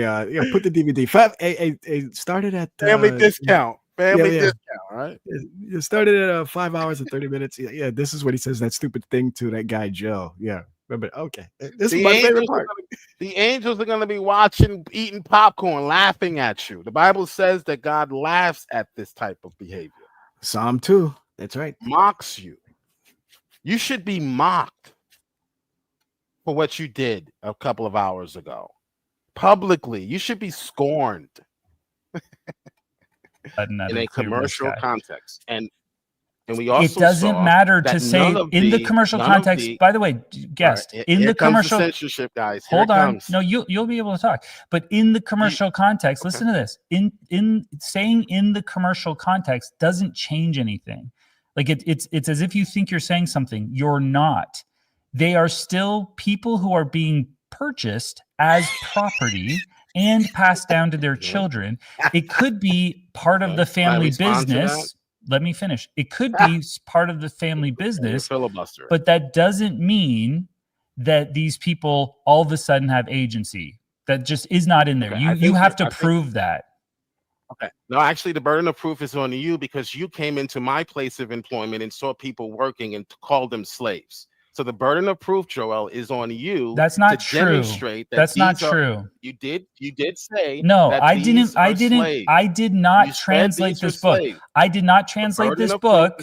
I did not translate this book to say slave. Okay, hold on, Joel. Let me just get my point out. If you're going to conclude that the word slave here, which I've already explained to you, had a range semantically of meaning, different meanings in different times, words mean different things, Joel. You do not have a patent on the word slave because you live in America in 2025. Okay, so I've already explained that to you. So you walked into my place of employment and you said that is a slave. Arrest someone. Okay, so the burden of proof is on you. I showed you in Leviticus 25 where the context is commercial. Now, prove to me that slave own and purchasing here means something nefarious. Go ahead. Well, what we have is in this passage so far, just to use your own apologetic on you, is that there are people that are purchasing property. So we know that. And we don't have anywhere where the property is asked for consent or that the property is volunteering. But that's because the property is inanimate things like land. Okay, he can't help himself. He can't help but to commit the presentism fallacy. Yep. So he's defining property as an inanimate object. And that's the only definition of property, Joel, forever in human history? No, Joel, it's not. Property can also mean being adopted. I mean, you become the property of the Bill Gates estate. It means that he adopted you. He brought you into the family. He brought you into the corporation, you could say. Marriage. Yeah. Marriage is a form of ownership. I own my wife. She owns me. She owns my body. Mm-hmm. Right, hon? She has your last name. Right. Like so in the context of marriage, matrimony, it is not inappropriate to use that type of language. It is not suggesting that my wife is chained to the radiator in the basement. Okay. Of course, you never turn your camera on, so we'll never know. But and I never will because of people like this. Right, exactly. Because of dishonest people like this who think they're doing good. We're going to get rid of a Nazi, Jill, a black Nazi. We're going to get rid of him and save America. They think they're doing good. They're doing evil. That's why you cannot trust these people. Even when they do good, they think they're doing good. Even when they attempt to do good, they're doing evil. How could you trust someone like this? You cannot. You simply cannot. And then when they do evil, right? But even when they do good, it's really evil. Mm-hmm. You can't trust a person like this. You just can't. Were you going to say something, Beckel? No. You're good. Yeah. So now we come down to the purchasing of human beings. So the translation here, of course, says slave. This is what the translators thought was the appropriate word. It says that you can buy them. So you're in 1611, if you look at the newer modern translations, it does not use the word slave. In 1611, as I explained to this guy, slave was not taboo. It was still allowed. You were still allowed to call a normal person who just worked a slave. Later, they were called serfs. They were not forced, put in chains, and thrown onto a field just because they were called slaves. You have to be able to demonstrate that in the context that these people were rounded up from other nations, put in chains, told when to eat, told when they could go to the bathroom, et cetera, et cetera. You have to demonstrate that. You can't just use a fallacy like called the presentism fallacy or the etymology fallacy, I like to call it, meaning you just ignore the context or you ignore the evolution of words. Right. Words are not univocal. They don't just have one meaning. They are equivocal. They are equal, their meaning that is, to the context in which they're used. This is something you should have learned in the 5th grade, Joel. Why do I have to, why does a black man have to teach you this? A former slave.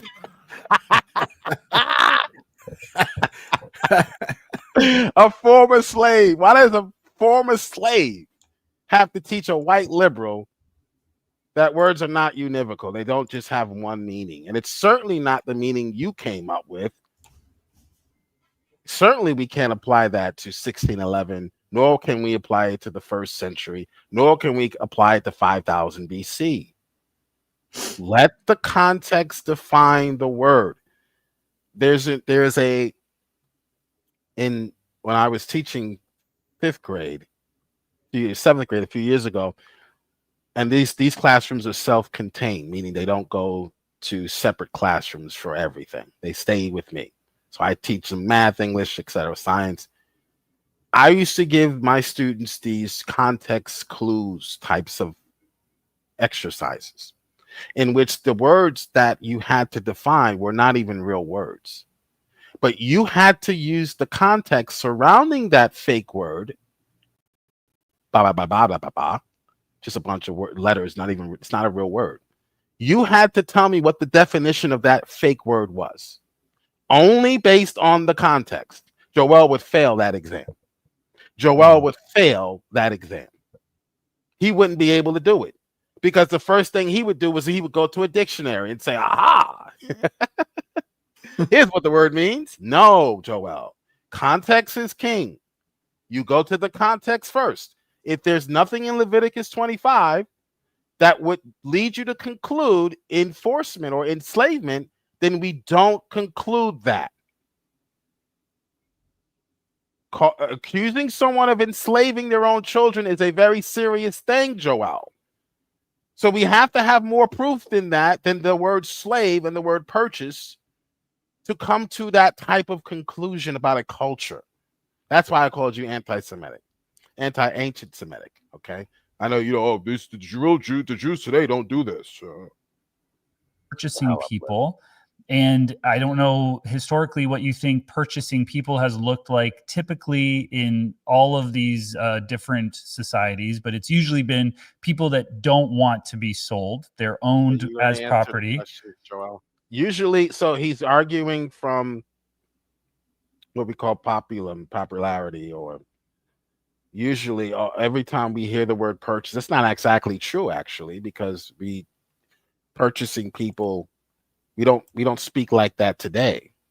So he's talking about today, but the word accusar in the Greek, first, second century, it just meant an acquisition. To purchase someone meant you were making a deal with them. Because in the ancient times, it wasn't so much about what you can offer as far as you working for someone would mean that you actually worked for that person. It would be like signing a contract with Merrill Lynch. They own you, okay? But not in a sense in which you're chattel. It's a commercial context, Joel. I showed you that. Yet you're still arguing about the language here meaning something nefarious. Well, you need to demonstrate that.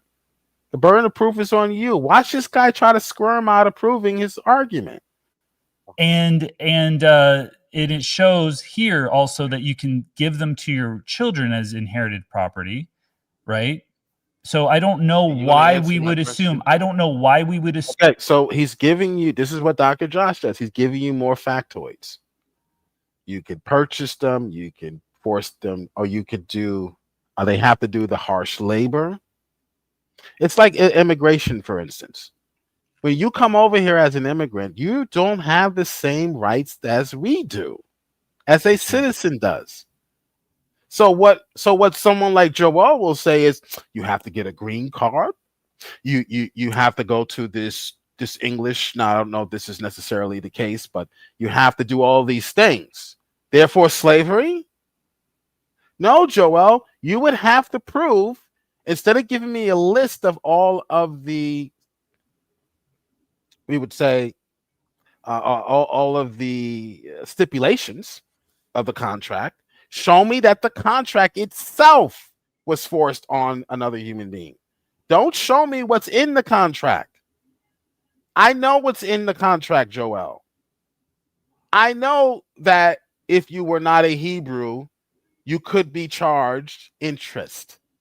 I know all of that. You would be given the harsh labor, as opposed to the Israelite got the light labor. For being a citizen, you got better privileges. Duh. That's how a country promotes sovereignty. That's how they promote becoming a bigger country, by giving privileges to those who want to actually join the cult of Yahweh.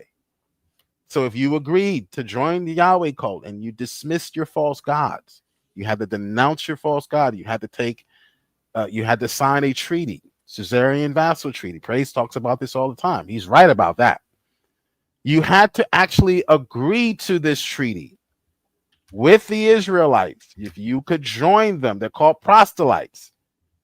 You would agree to these conditions. What I need you to show me is that someone is being forced to these conditions, not what the conditions are.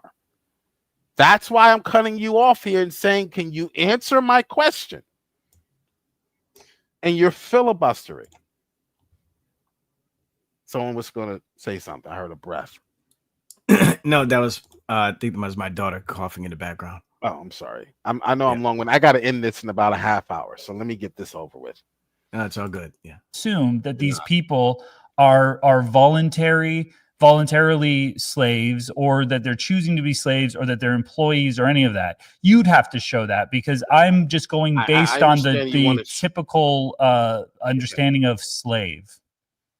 I understand you want to push the burden onto me. Okay? For sure, I do. But I've already explained to you that purchase, buying, selling. He just, that's for sure I do. He just admitted, he just conceded that he does want to put the burden of proof on me. When he starts out by saying the Bible promotes sanctions slavery, he just admits it. Does he even realize? Oh, goodness. Even in our culture today, as I demonstrated, Jerry Jones, an owner. We don't call those people slaves. We don't call those people slaves. We don't call them slaves. We still use owner. But we still use owner. Okay, let me finish. That's not true. I've already demonstrated that words have a range of semantical meaning. You're wrong, though. You're wrong. Slave. You're wrong. Okay, ask Dr. Josh. Where was I wrong? What was I wrong about? Words have a range of semantical meaning. Was I wrong about that, Joel? Why aren't you being specific right now? Because you're in the corner.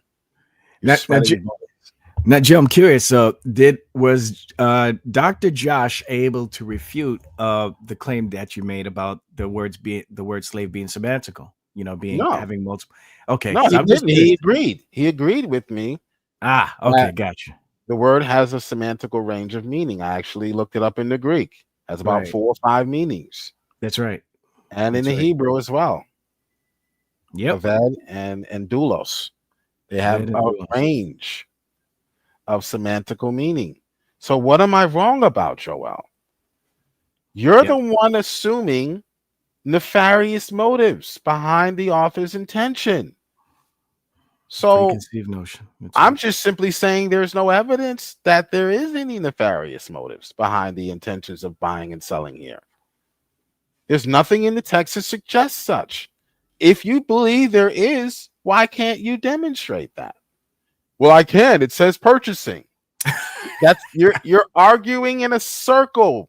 You have 3 legs right now, Joel. You are walking in a circle. It's slavery because I see the word slave, and I see the word slave because it's slavery. It's slavery because I see the word purchase, and they're being purchased because it's slavery, and I see the word slave. Therefore, they're being purchased against their will. You're making a semantical error. You're making the presentism fallacy. You're committing the presentism fallacy, the etymology fallacy. You're ignoring the fact that words evolve. They don't mean the same things to you as they meant to someone writing 400 years ago. You should have learned that in the 5th grade, Joel. He will tell you that the word slave could mean several different designations. Of course, we all know that. We all know that. Okay, so the burden of proof. So you just can't go. Look, slavery. Look, purchase. Hey, gentlemen. Look, hi, guys. The burden of proof is on you. No, don't interrupt. Don't interrupt. Joel is actually. Hey, Benny, how's it All right, so here is where he invites. That's interesting. He kills the conversation we were having, and he brings a third party into the discussion, and then mutes me to talk to him. When have you ever seen Joel read the Bible? If you watch his channel, he never does this. Whenever he's in the room with a Christian, he keeps that Christian on for about an hour. And he knows what types of Christians he can keep on his show. He knows he cannot keep me on his show for long because he's going to be exposed. So he brings in a third party to try to deflect and distract. So it's really going to get kind of muddy from here, but I'll keep playing. going? Well, I'm just Dr. Josh taught me Hebrew, actually. So I thought I could speak to Dr. Josh. All right. Well, what did Dr. Josh teach you? Dr. Josh taught me that the word Eved means slave. It means slave, Jill. It means property owned by another. And when it's time for me to speak, I've never seen anyone a third guest brought in on your show while you were having. He didn't bring him in. I came in on my own. Okay. All right. So I'll let you two have the conversation. And when I come. He came in on his own, but you still have to be broadcasted on Discord. Am I right? You still have to be unmuted or broadcasted. Yeah, unless he had it set on that everybody could just join in without. I doubt it. I doubt it. Because I think you have the. I think you have the option to have individuals muted on entry as well, right? Yeah, he obviously he let this guy in because he doesn't want to continue with the conversation, right? Yeah, that's obvious. Come back. I'm going to get a cup of coffee. When I come back, Joel, I want you to demonstrate that these words actually mean that someone's volition is being stolen or taken from them. Based on the text, not based on your own imagination. Jill, you can deny scholarship. Sure. You can deny scholarship. Dr. Josh does not teach. You idiot. Dr. Josh does not teach. No one teaches that the word slave only means someone who's enslaved. So he's not even being precise with his language. Yes, we know slave means someone who can be forced to work against their will, but it also means several other things. I looked up what it means in Hebrew. It says servant or slave. Right. It can mean both. Right. It can mean either. But a dishonest liberal is not going to give you the full definition. Just like with the word natural. I know this is off topic. They're not going to give you the full definition of natural, meaning occurring in nature. They'll give you that one. Look, it occurs in nature. Homosexuality is okay. They're going to give you the definition, one definition, but they're not going to give you the second one. The second definition is something that is according to its own nature or corresponding to its nature. So although you have a growth, right? You have a growth on your arm, let's say, that occurs in nature, but it's an unnatural growth. Right. Okay. It goes against the nature of your humanity or your nature. Okay. So they ignore definitions. They change definitions. So when something is not inherent to your nature, meaning something is added to your nature, some sort of cyst or some sort of growth, or you swallow a rock, okay, that is not a characteristic of your nature. So you'll have problems. Okay, you'll have problems. All right, you'll have some complications. Okay, so there's two definitions of nature. So there are, as you just pointed out, Ghost, there are two definitions, basic definitions of slave: a servant, like Eleazar, and a slave, someone who's actually enslaved for whatever reason. Hey, can I make a special announcement? Yeah, go ahead. We got Robert the Rabbit Remonstrant on the side chat who seems really? Yeah, he'll probably never show up for the Tulip Challenge, but you know. Yeah, maybe could you at least sing your boyfriend Kevin Thompson? At least now that I would like to see. I would love to see him make an appearance. Oh yeah, 8:30 Tulip Challenge. Come on in. Eastern Standard Time. So he's like maybe 6 hours ahead of us. I don't know. He's in the UK. the failing He's country. not coming. He's not coming in any stream on Tulip Challenge with anyone who actually has any. So even Smokey the Saint, I would say, is a Calvinist. I would personally the Tulip Challenge. He was recently accused of being one by the Praise the I Am team. Recently, right. The challenge is this. The Tulip Challenge is basically this. All Christians are Calvinists. Oh, all Christians believe in Tulip or in some degree. Boom. Uh-oh. Dang. Tune in tonight, 8:30, Tulip Challenge. That's you're a Calvinist, liberal. No. All right. Unconditional election will be the topic tonight. Unconditional election. It's weird because there is, I don't understand how the burden of proof is on. Are you there still, Jill, or you left? All right, he was hoping you'd leave.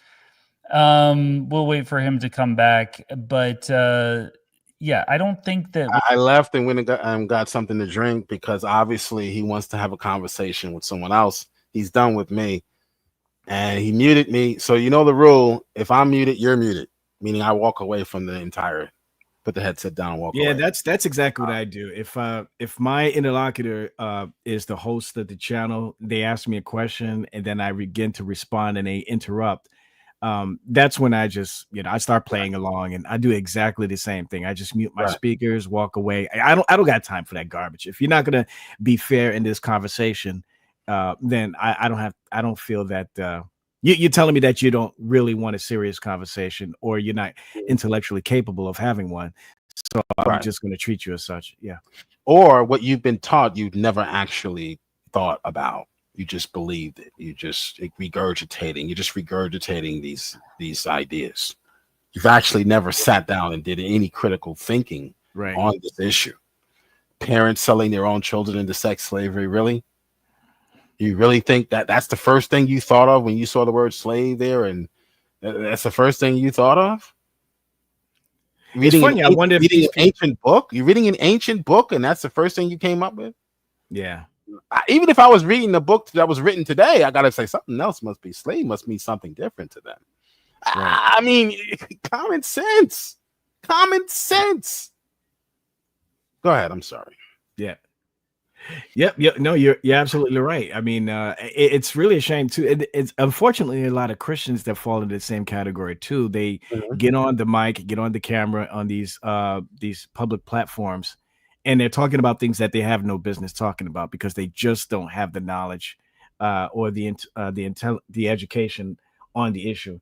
At least say, hey, listen, I'd really like to talk about this, but I don't have enough knowledge or education on the issue. So maybe I can open up the floor for conversation. Or, you could do something like what a lot of people are doing these days. Hey, so, such and such is true. Come convince me or prove me wrong. See, now that tells me that the person opening up such a platform is willing to, or maybe there's a possibility in their mind that they think that they could possibly be convinced of their position being wrong, but you got guys like this and several others who just get on the mic and they say whatever they want to say about a particular area that they're not educated in, and they speaking very positively about it, and then they get made fun of whenever they get embarrassed whenever they come across somebody like you or someone else who's able to shut them down and embarrass them. This is exactly why you'll never see guys like, for example, our friend Robert the Rabbit Remonstrant, aka Bob, ever appear in a public debate format because he's an absolute coward. Yeah. Hey man.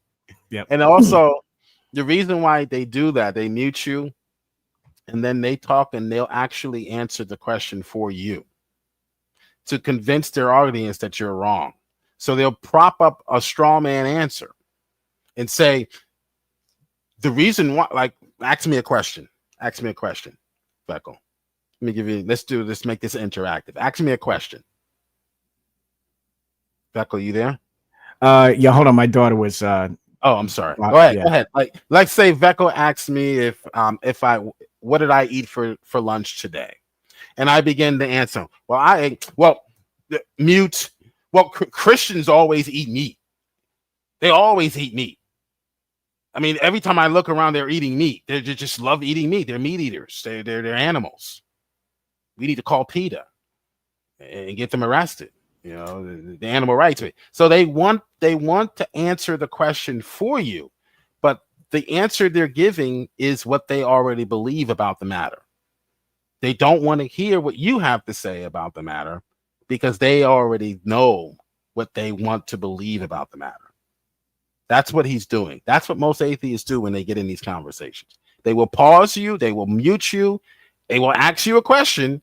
Immediately when you go to answer, mute you and start answering the question for you based on their presuppositions, of course.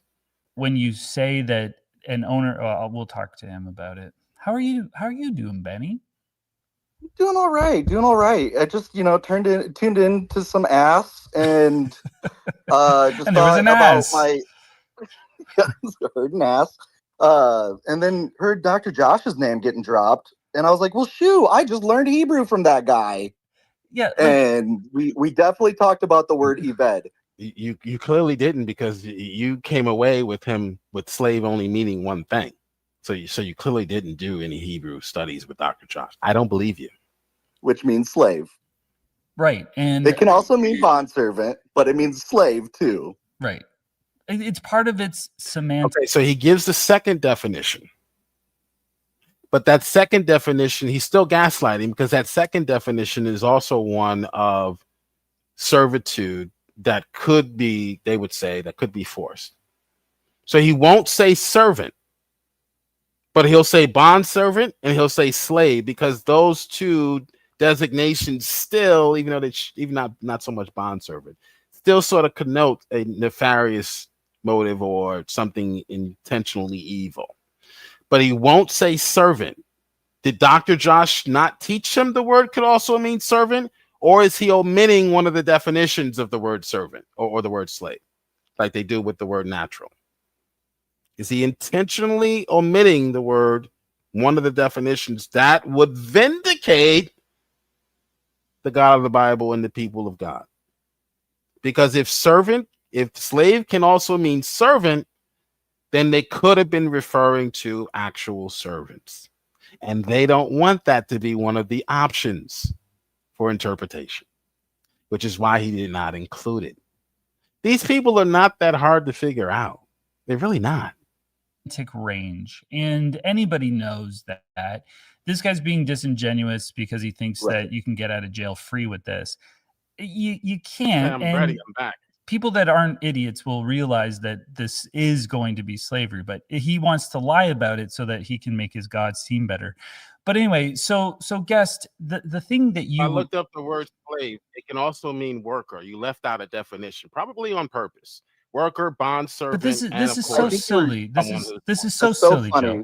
So the first thing I know it's silly because you never okay, I'm just gonna mute you because you always, and I think there might be a delay, so I'm not gonna blame you, but it's annoying to have you just yapping. So you made a point that, like, when someone purchases a player on a team, that might be what's going on here. But the owner of the sports team owns the team. He doesn't own the human being. The human being plays for the team that he owns, but the human being is under contract and is never called a slave. So it's just a poor... Okay, so the analogy was to show, Joel, not that there's a one-to-one correspondence between a football player and an eved, but to show that these terms are still, in a very mundane way, or it's not necessarily something we go around saying, hey, the owner, we just call him Jerry Jones, but he's the owner. That these terms are still, there's still a remnant of these terms today. And when we read these terms in a commercial context, we don't assume that he owns anyone. We don't assume that he can treat anyone with any disdain or with disrespect because he's the owner. Okay, we don't assume that even if you're on his property, you have to you have to wear chains, or you have to become a sex slave. We don't assume that about the person because we understand that the context is commercial. That's the reason why I brought up football players. But of course, your back is against the wall, so now you have to obfuscate. You have to try to confuse the matter. Or apologetic. It's a play on. It's not an apologetic that I made. So now you lost the debate, and now you're going to prop up an apologetic that I never presented. Because you lost, Joel. You suck.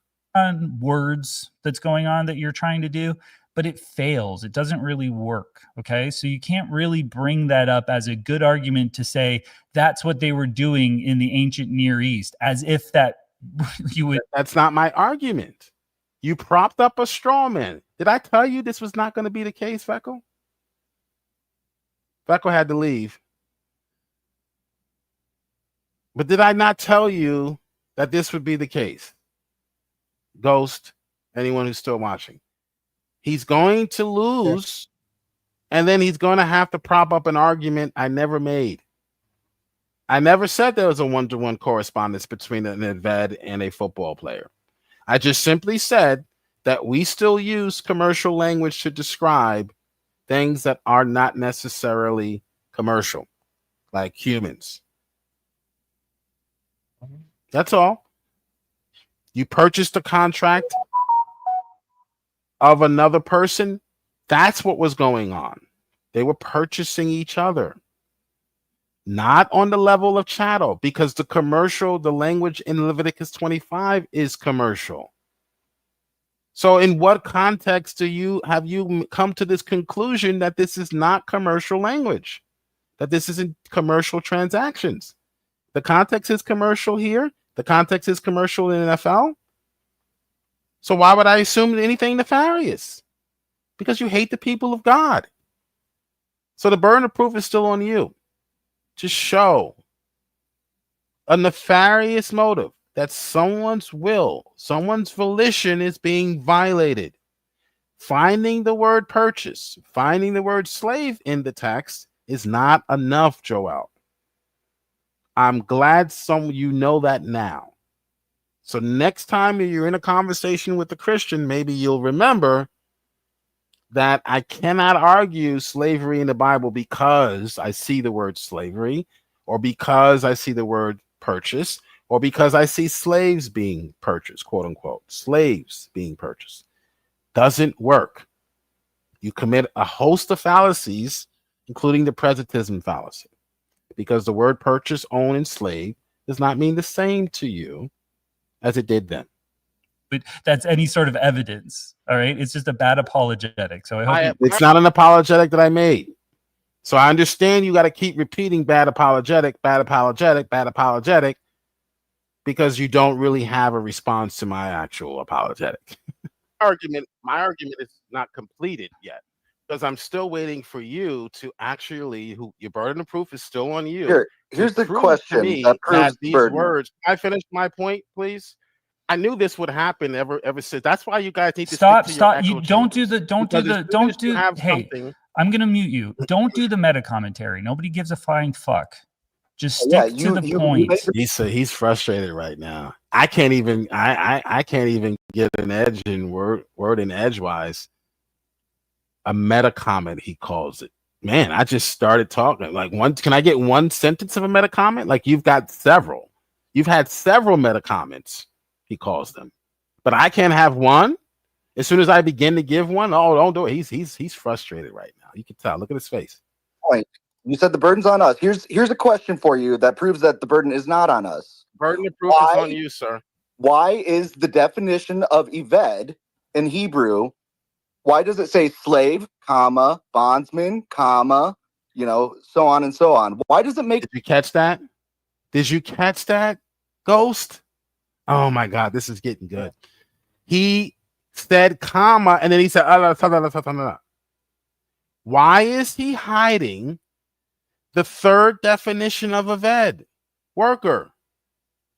Why is he hiding it? Why doesn't he want us to know and the audience to know that slave could also mean someone who was just a servant? Of course, servants denote, the word does not denote any force. Servant. Otherwise, there would be no need for another definition. Okay, so Aved can be used to describe servants as well as what we would consider slaves. Why is he trying to hide that fact? Because it destroys his argument. That's why. Make a distinction. Why does it make a distinction between those words? Why are you leaving out the definition? Okay, worker. Yeah. Bondsman, worker. Okay, why are you so dishonest? Okay, Jill, hold on. Why are you denying that it says slave in the definition? So Jill, the fact did I ever deny that, or did I give the full definition of all 3 or 4 definitions? I never denied that the word could mean enslavement, the enslavement of a human being. Jill never denies that. So why are we propping up all these straw mans? Your apologetic doesn't work, which was never my apologetic. You're saying the only definition of slave is worker, which is not my apologetic. Why are we propping up all the straw man, Joel? Why can't we argue with some integrity, Joel? The matter is because your argument has no integrity. It's failed over and over again for the past 20, 30 years that I've been watching, or at least these types of discussions.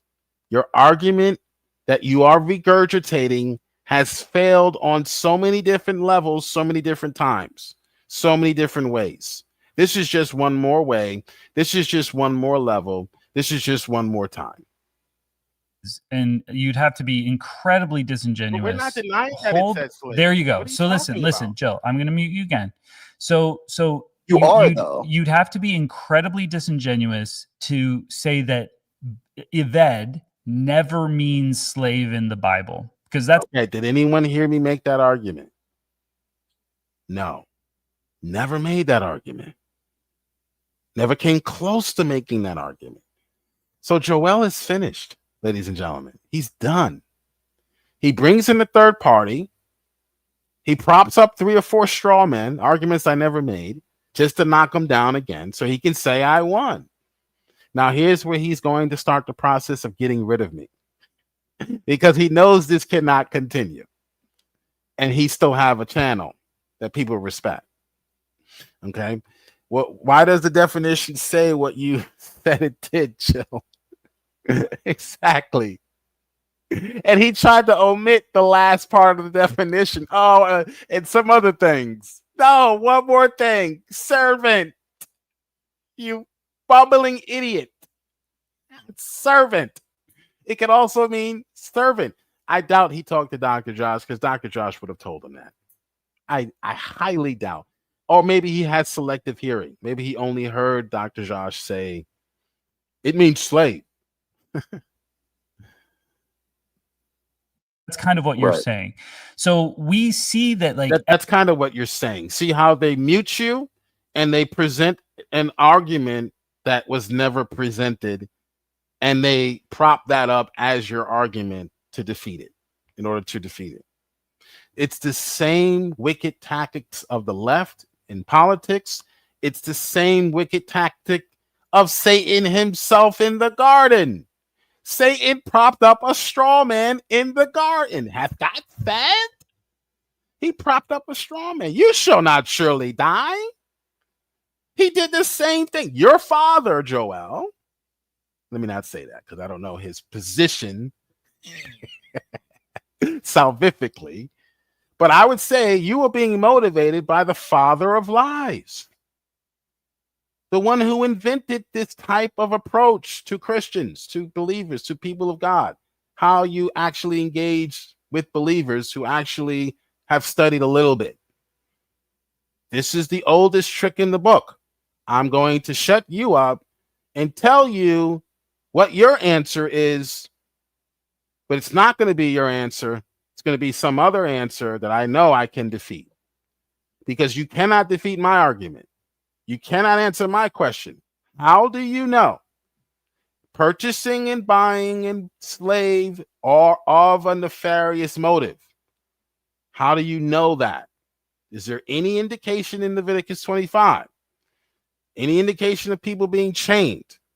Any instance of people being whipped? Any instance of anyone being punished in a way because maybe they didn't work too hard? Give them 50 lashes if they move too slow. Something in Leviticus, something. All I see is commercial context, buying land. If you buy a house from someone, etc., etc. That's all I see. The land must be sold permanently. If one of your Israelites becomes poor and sells some of their property, the nearest relative is to come redeem them. No one is being forced to do anything in Leviticus 25.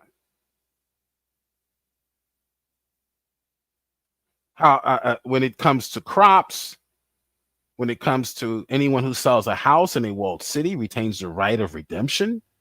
These are all commercial business transactions that are not forced upon either party, the seller or the buyer. So where do you get off concluding that verses 44 to 46 are of some other sort of purchasing and buying? Because humans are being purchased and bought? Well, that's not enough, Joel. Your male and female slaves are to come from nations around you. It didn't say you can go capture them from nations around you. So you don't even have in verse 44 an argument for enslavement. Your male and female slaves are to come from the nations around you. From them you may buy slaves. It doesn't even use the word take. It doesn't say you can enslave anyone. Slaves, again, here, let's use a more modern translation. You can remove the word slave and put worker. Your male and female workers are to come from the nations around you. From them you may buy workers. That would be a more contemporary translation of that word slave. Okay, because the word slave can be confusing because it's taboo. We don't use that word slave to describe anything but kuta kente, excuse me, Toby, right? We call them in the movie Roots. Okay, you may also buy some of the temporary residents living among you and the members of their clans born in your country, and they will become your property. And you can bequeath them to your children as inherited property, and you can make them slaves for life, but you must not rule over your fellow Israelites ruthlessly. Okay, so they see that there is a distinction in the treatment, but that's not what the burden is of proof is on you, whether or not citizens are treated differently than non-citizens. That's still the case today. But the burden of proof, my argument is that there's nothing here that would indicate someone being forced or their volition being violated. Verse 47, which they stop at verse 46. If a foreigner, remember, this is the foreigner. This is not an Israelite. If a foreigner residing among you, but wait a minute, how is he residing among me if he's a slave? Shouldn't it say if an enslaved foreigner? Verse 47. I'm going to show you this at the end of this stream, Joel. So don't tune me out. You need help reading the Bible. No one's ever taught you. I hate to say this, but your father failed you in this respect. Okay, not being mean. Your father failed you in this respect. I don't know what else he's done to help you become a man, but in this respect, your dad failed you. Okay, all right. So in verse 47, the foreigner is residing or living among the Israelites. He is not enslaved. There's no indication that he's enslaved. Becomes rich, or any of your fellow Israelites becomes poor and sells themselves to the foreigner. So the foreigner now has slaves that are being sold to him. But wait a minute. I thought he was a slave according to Kuta Kente. How is he purchasing his workers now? He's purchasing his own workers from the money that he's made from being a worker himself. Game over. But let's continue this because I want to see him bloviate. I want to see him squirm. We've already watched him move the goalposts. We've already saw him prop up 3 or 4 different straw mans. Now he has an entire army. But I want to continue this because this is fun watching atheists crumble like this. This is the guy y'all wanted me to go talk to, or was it Deconstructing Zone? I'll do the same thing to him. These atheists prop themselves up every 3 years on the internet. You don't think we know how to deal with them? It's just a different face, same regurgitated dumb arguments. Everybody that's translated this passage has translated as slave. Okay, maybe there's a few that say servant, but okay, but hold on. Maybe there's a few. The contemporary ones, you mean, Joel? The ones that are more modern, the ones that are not 1611 language, when slave was not taboo pretty much. We still called regular people, regular workers, slaves, and then serfs. They became. They were called. You mean that detail that you hate to mention is she sort of want to gloss over that factoid? Replace the word. Let's replace it with butler. I've done that. I actually have a video coming out about all the slavery apologetics, and I do that. I change it to friend. It doesn't make it much better. Yeah. But Jill, this is what I want to say. So if this could mean slave, and if it could mean like slave that somebody owns and their property and their forced labor, which is what is part of the semantic range of that word, you would have to show us that it doesn't, don't you think? Am I muted? Trying to switch the burden of proof again. So he mutes me, makes a false argument I never made, and now he's still on this. I'm going to switch the burden of proof. I know I came out my ass suggesting that this is, or demanding, not suggesting, but actually declaring that this is the enslavement of human beings. I know I came out my ass, but now I'm going to force Jill to prove that they weren't enslaved. So I'm shifting the burden of proof onto Jill now because I open my big fat mouth and my rat teeth are not big enough to chew my ass out of this one. Now you're not. Okay. So now I love this. This is why you guys can never ever defeat Christianity. Now you want to straw man my position because you can't defeat it. I never argued that slave did not mean someone who was enslaved. I actually said that's what one of the definitions of the word. So now you have to prop up a straw man, knock it down, so you can say, "Hey, look, we defeated the Christians." I don't care about the meta commentary. The burden of proof is still on you to prove that slave in this text means someone who is enslaved. Go ahead. Well, this is someone context. Yeah, if you may. You don't someone, have context, you don't have anything. It's someone who's owned for life, right? So let's just read it and see what it says. Property. Classic deflection here. Pay attention, guys. Don't let them do this to you in conversations. Did I ask him what the details of the agreement was? I'm saying these are agreements that are being made between foreign travelers, migrant workers, we call them, and Israelites. And it's a voluntary agreement. So what does he do? Well, I'm just going to describe some of the stipulations in that. And that's going to prove that this individual was here against their will. Because look at this stipulation. They have to get green cards. Oh, no, they have to get green cards. They have to learn how to speak English, Trump says. No, actually, Hillary Clinton said that. That would be one of the requirements for immigrants coming over here to learn English. They have to do all these things. They're giving the harder labor. That's another one they bring up. Look at the harsh labor, slavery. No, that's not enough. What you're doing is you're giving me what the stipulations were in the agreement. You're not showing me that the agreement itself was forced upon another human being, Joel. This is so easy. I wish we would start doing this more. I wish more Christians would start doing this. And going on these streams and taking care of these idiots who are arguing, making these dumb arguments. This is Jay Passick's argument, Jefferson. This is Jay Passick's argument. Okay? This is his argument that he props up. And now it's defeated. That's why he doesn't do any more streams on Jill and slavery anymore. Okay. So you can prop up these defeated arguments if you choose to.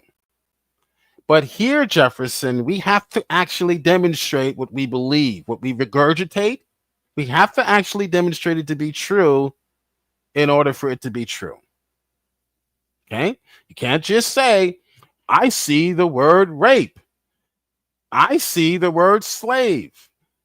Wait, can I say grape? I see the word purchase. I see the word courtroom. Therefore, you're an idiot. So enjoy your time out, Jefferson. And go find your brother. Go find your twin brother. I know you two are on the spectrum. You're somewhere on the spectrum, but I'm not, because I'm a special ed teacher, I can't really make fun of those autistic people. Okay. But I'm sure you two are on the spectrum. Go find your brother and bring him here. Have him click on the link. You're spurgy, retarded. I need to get Smokey in here to get to do the insults here, because I can't. I'm not good at doing it. Stringing the insults, the long string of adjectives, and he's one of the best I've ever. He's probably the best I've ever seen at that, and a great apologist, by the way. One of the best ever on YouTube. All right. But back to Joel. Joel is sweating here. He's sweating bullets. He's trying to move the burden of proof. He's doing everything he can but kick me. Now he's going to have to kick me eventually, because you know Jill is not going to let up. I'm going to continue to force him to prove or demonstrate what he claimed about the Bible to be true. I'm not going to allow him to force me or the burden to be on me. Oh, look who's here. It's Jefferson. Where's your brother? Because I have his argument on a platter right now, and we're just having fun eating it up. What's his argument? His argument is that the Bible promotes slavery because he sees the word slave, purchased, and owned in the text. That's what his argument is. That's what Joel's argument is. Some of the biblical narratives do endorse slavery. Okay. Did you hear what I just said? This is a disease, ladies and gentlemen. This is a disease. This is not your fault. It may not be your fault, liberal. Did you hear what I just said?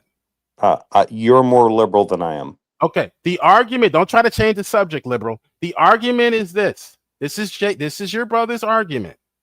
Because he sees the word purchasing, the words purchasing, slave, buying, selling, and owned, someone owning another human, and property. He concludes as property, and also property. Thank you. Property as well. You're welcome. He concludes the enslavement or trafficking of human beings. Is that his argument? Okay. No, that's not his argument. That's not his argument. It's not. It's not. Okay. Well, have him come in here and present his argument. He doesn't have an argument. He's actually reiterating biblical scholarship.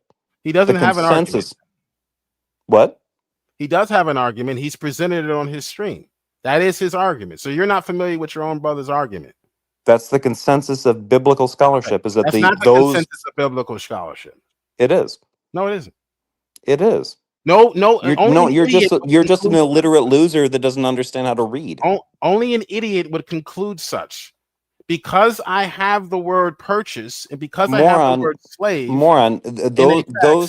the idea that there was slavery back then is not okay. contested. Now you're shifting the goalpost. That's not what I said. Listen again. I understand you're on the spectrum, you and your brother. Try to listen. Well, I understand that you've consumed an enormous amount of lead, but Pasik's argument is this: because he sees the word slave, because he sees the word purchasing and buying and owning of another human, he has concluded the enslavement of those humans. That is not his argument. That's not his argument. It's not. Okay. All right. Well, then we don't know his argument. Go find him so he can present his argument here. Because what you're going to do is you're going to try to obfuscate on what the actual argument is because you know his argument was put to shit. I'll see you next time.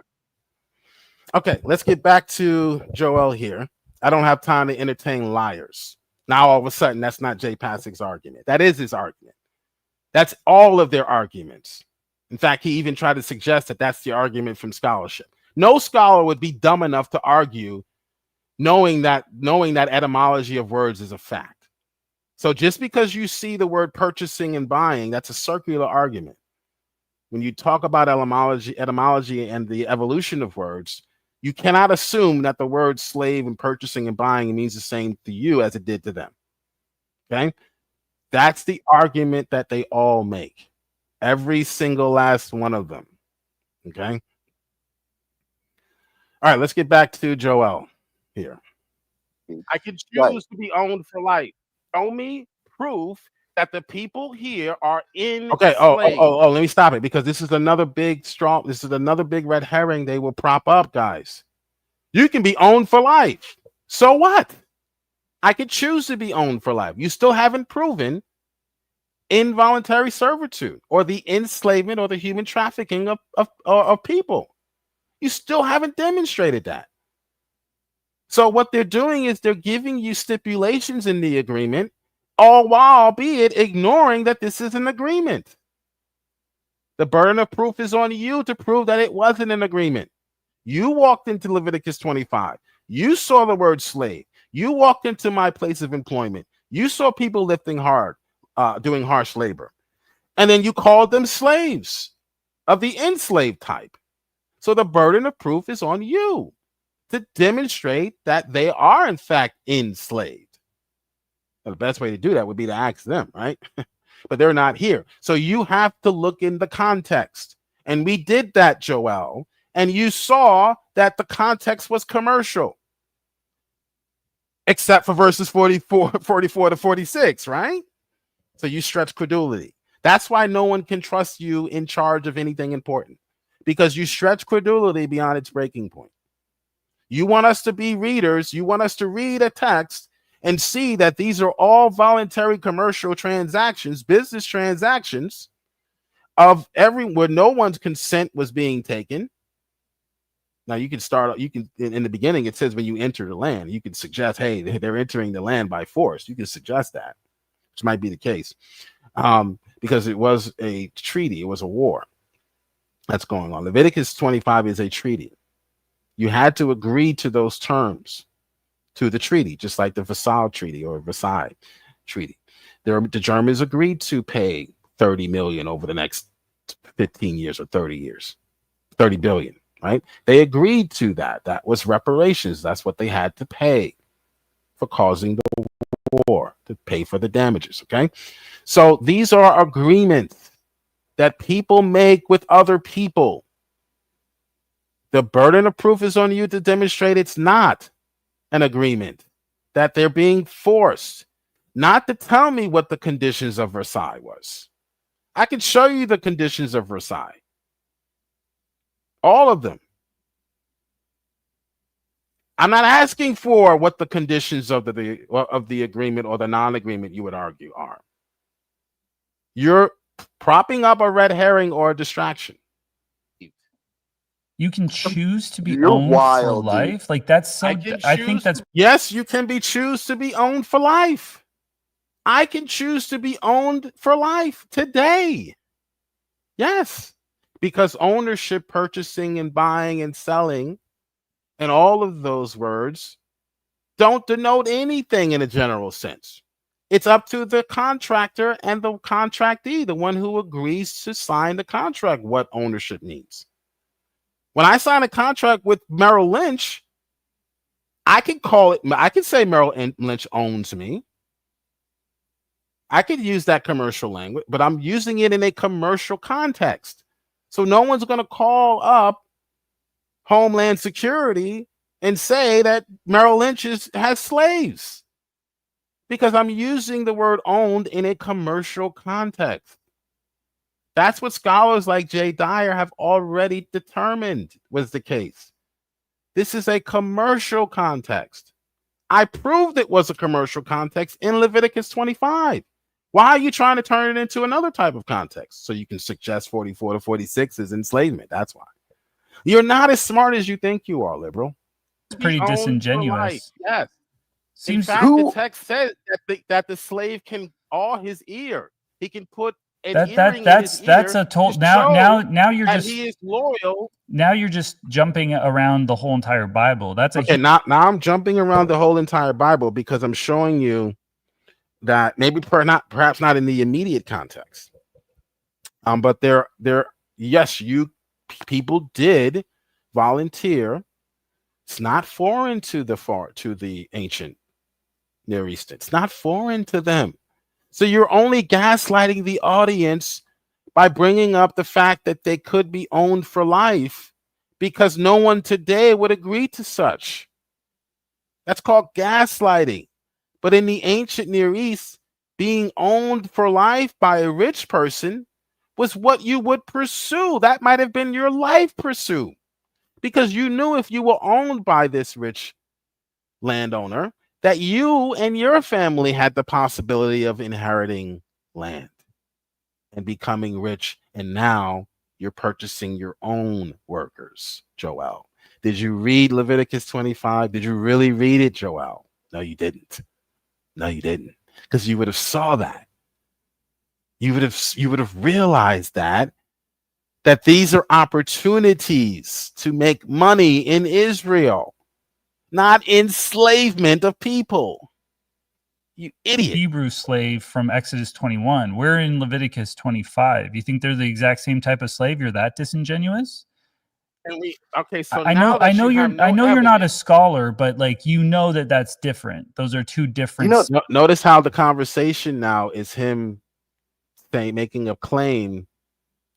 Remember in the beginning of the conversation when he thought he was dealing with a nominal Christian, he was a lot more cordial. He would say something and he would allow me to respond. He would make a couple of sentences. Now do you notice how he's changed? Scenarios. Well, that's called near context. Sure, it's not immediate context, but it is context. Okay, the Bible ultimately is context entirely. Ultimate context. It's called. Learn how to read the Bible. That's what your problem was. You never learned how to read the Bible. There's a really good book about this. It's called Slavery and Personhood in the Ancient Near East. Okay, there's like anyone ever remember Joel inviting a third party? He needed help. That's why he invited a third party here.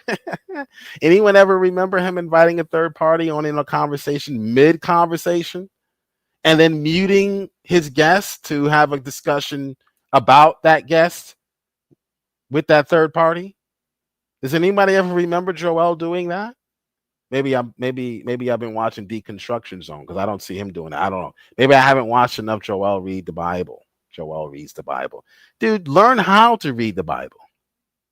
It's one thing to read anything. It's another thing to learn how to read in context.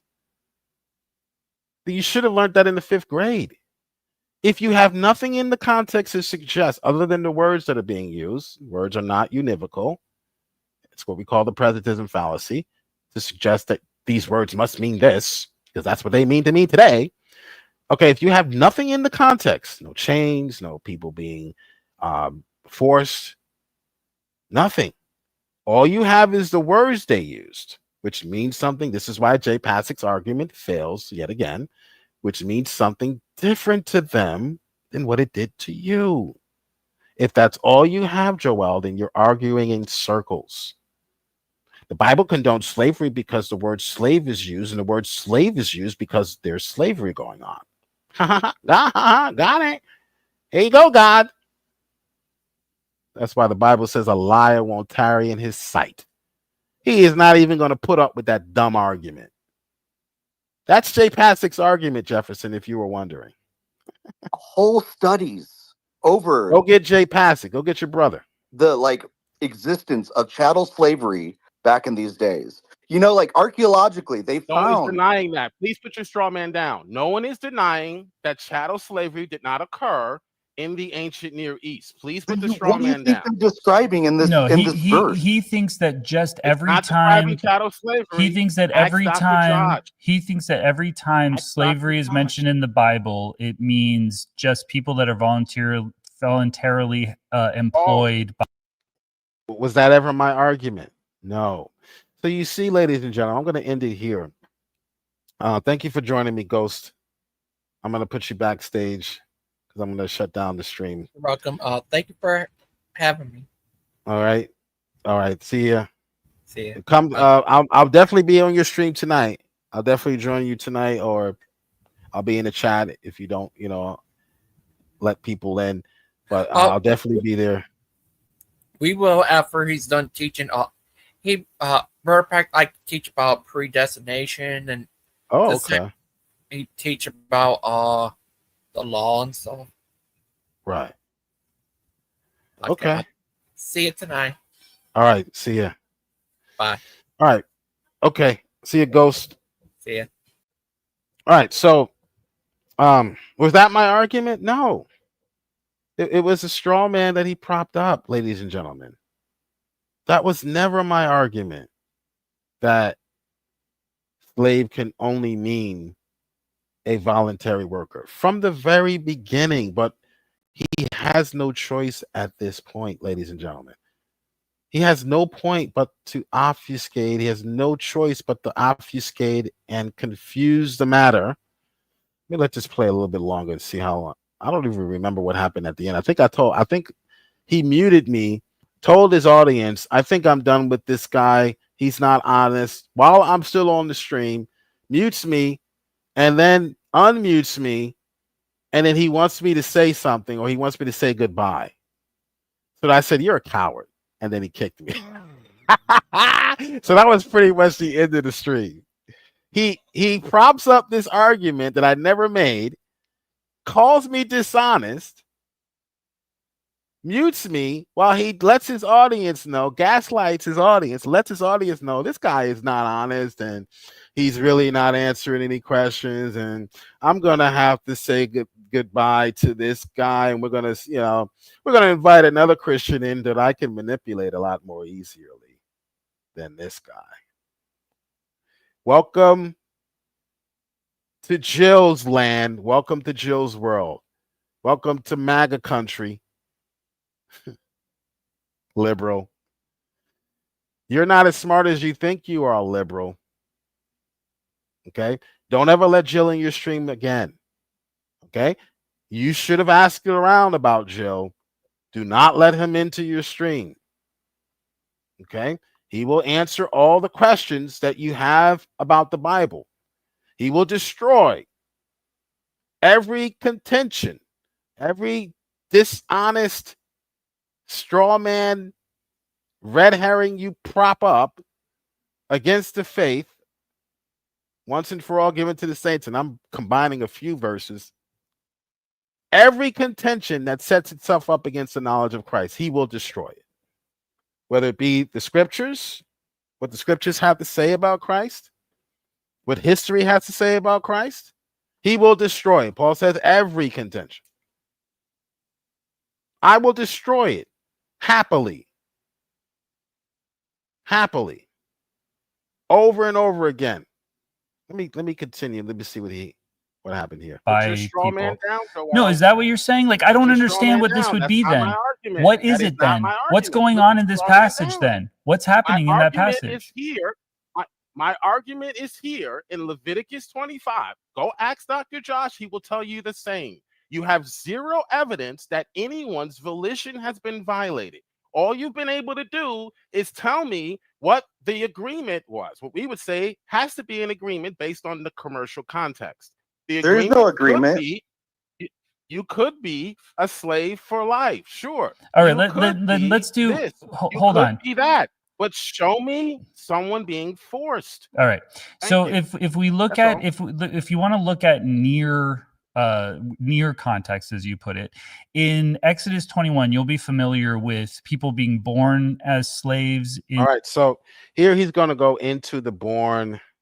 I'm going to do a part 2 of this, because here he goes into the people being born. You're going to see me crush this argument too. Okay, so he's done with Leviticus 25. Did you notice that? And now he's trying to piggyback on the fact that I brought up other passages and called it near context. So now he's going to say, well, let's look at the near context. You didn't even know what near context was, you idiot, until I came into the fray. Jesus is Lord. He's coming back. Now he's, let's look at the near context. Let's forget about Leviticus 25. Let's go over and look at some near context. Exodus 21. Then Wildheart tried the same nonsense and he tried the same trick. Liberal, when will you learn? When will you learn, Liberal? Joe is not someone who you can fool around with when it comes to these things, okay? All right, join us tonight. Take the Tulip Challenge. We're moving this to 8:30. So it's not going to be at 5, whatever the time says now, it's not going to be that time. Okay. I think it says 5 o'clock or 4 o'clock now. So I'm gonna move it to 8:30 to accommodate our friend Ghost in his stream. And so I'm gonna stream twice in a day, which I haven't done probably in about 2 years. Okay, so today's a special day. I just completed my first course. I'm going for my second master's degree. I have a K through 12 special ed, and I'm going for one. I don't even know if I want to feel comfortable giving you it's along the same, because there's people like Joel and there's atheists out there who will do a Google search to see who signed up for a particular program recently within that. They will try to find Joe. So I don't even know but it's along the same lines, of course. It's in the same industry, if you will. So I want to learn about kids with autism and how to teach them, because they're special. They are really special. I have a couple now in my classroom. They are really special. I teach an emotional support classroom, and once in a while they'll stick a white, spurgy, autistic kid in the class and watch them get beat up by all the black kids. They are so cruel. They get your kids out of public school now, especially if they're white. Get them out of public school now. I don't even think what they're doing in this city is legal. I work in a Democratic stronghold. Okay, but I'm not going to tell you which one. I don't even think it's legal what they're doing to these kids. But I try to make it work. So I have a lot of free time. Normally, I don't do streams twice a day, but I'm in between courses or classes. So come join us. Take the Tulip Challenge. Find out that you're really a Calvinist. My Arsenian brothers and sisters. Jesus is Lord, and he's coming back. I'll see you later tonight. God bless you. Remember that the Bible is historical and evidential.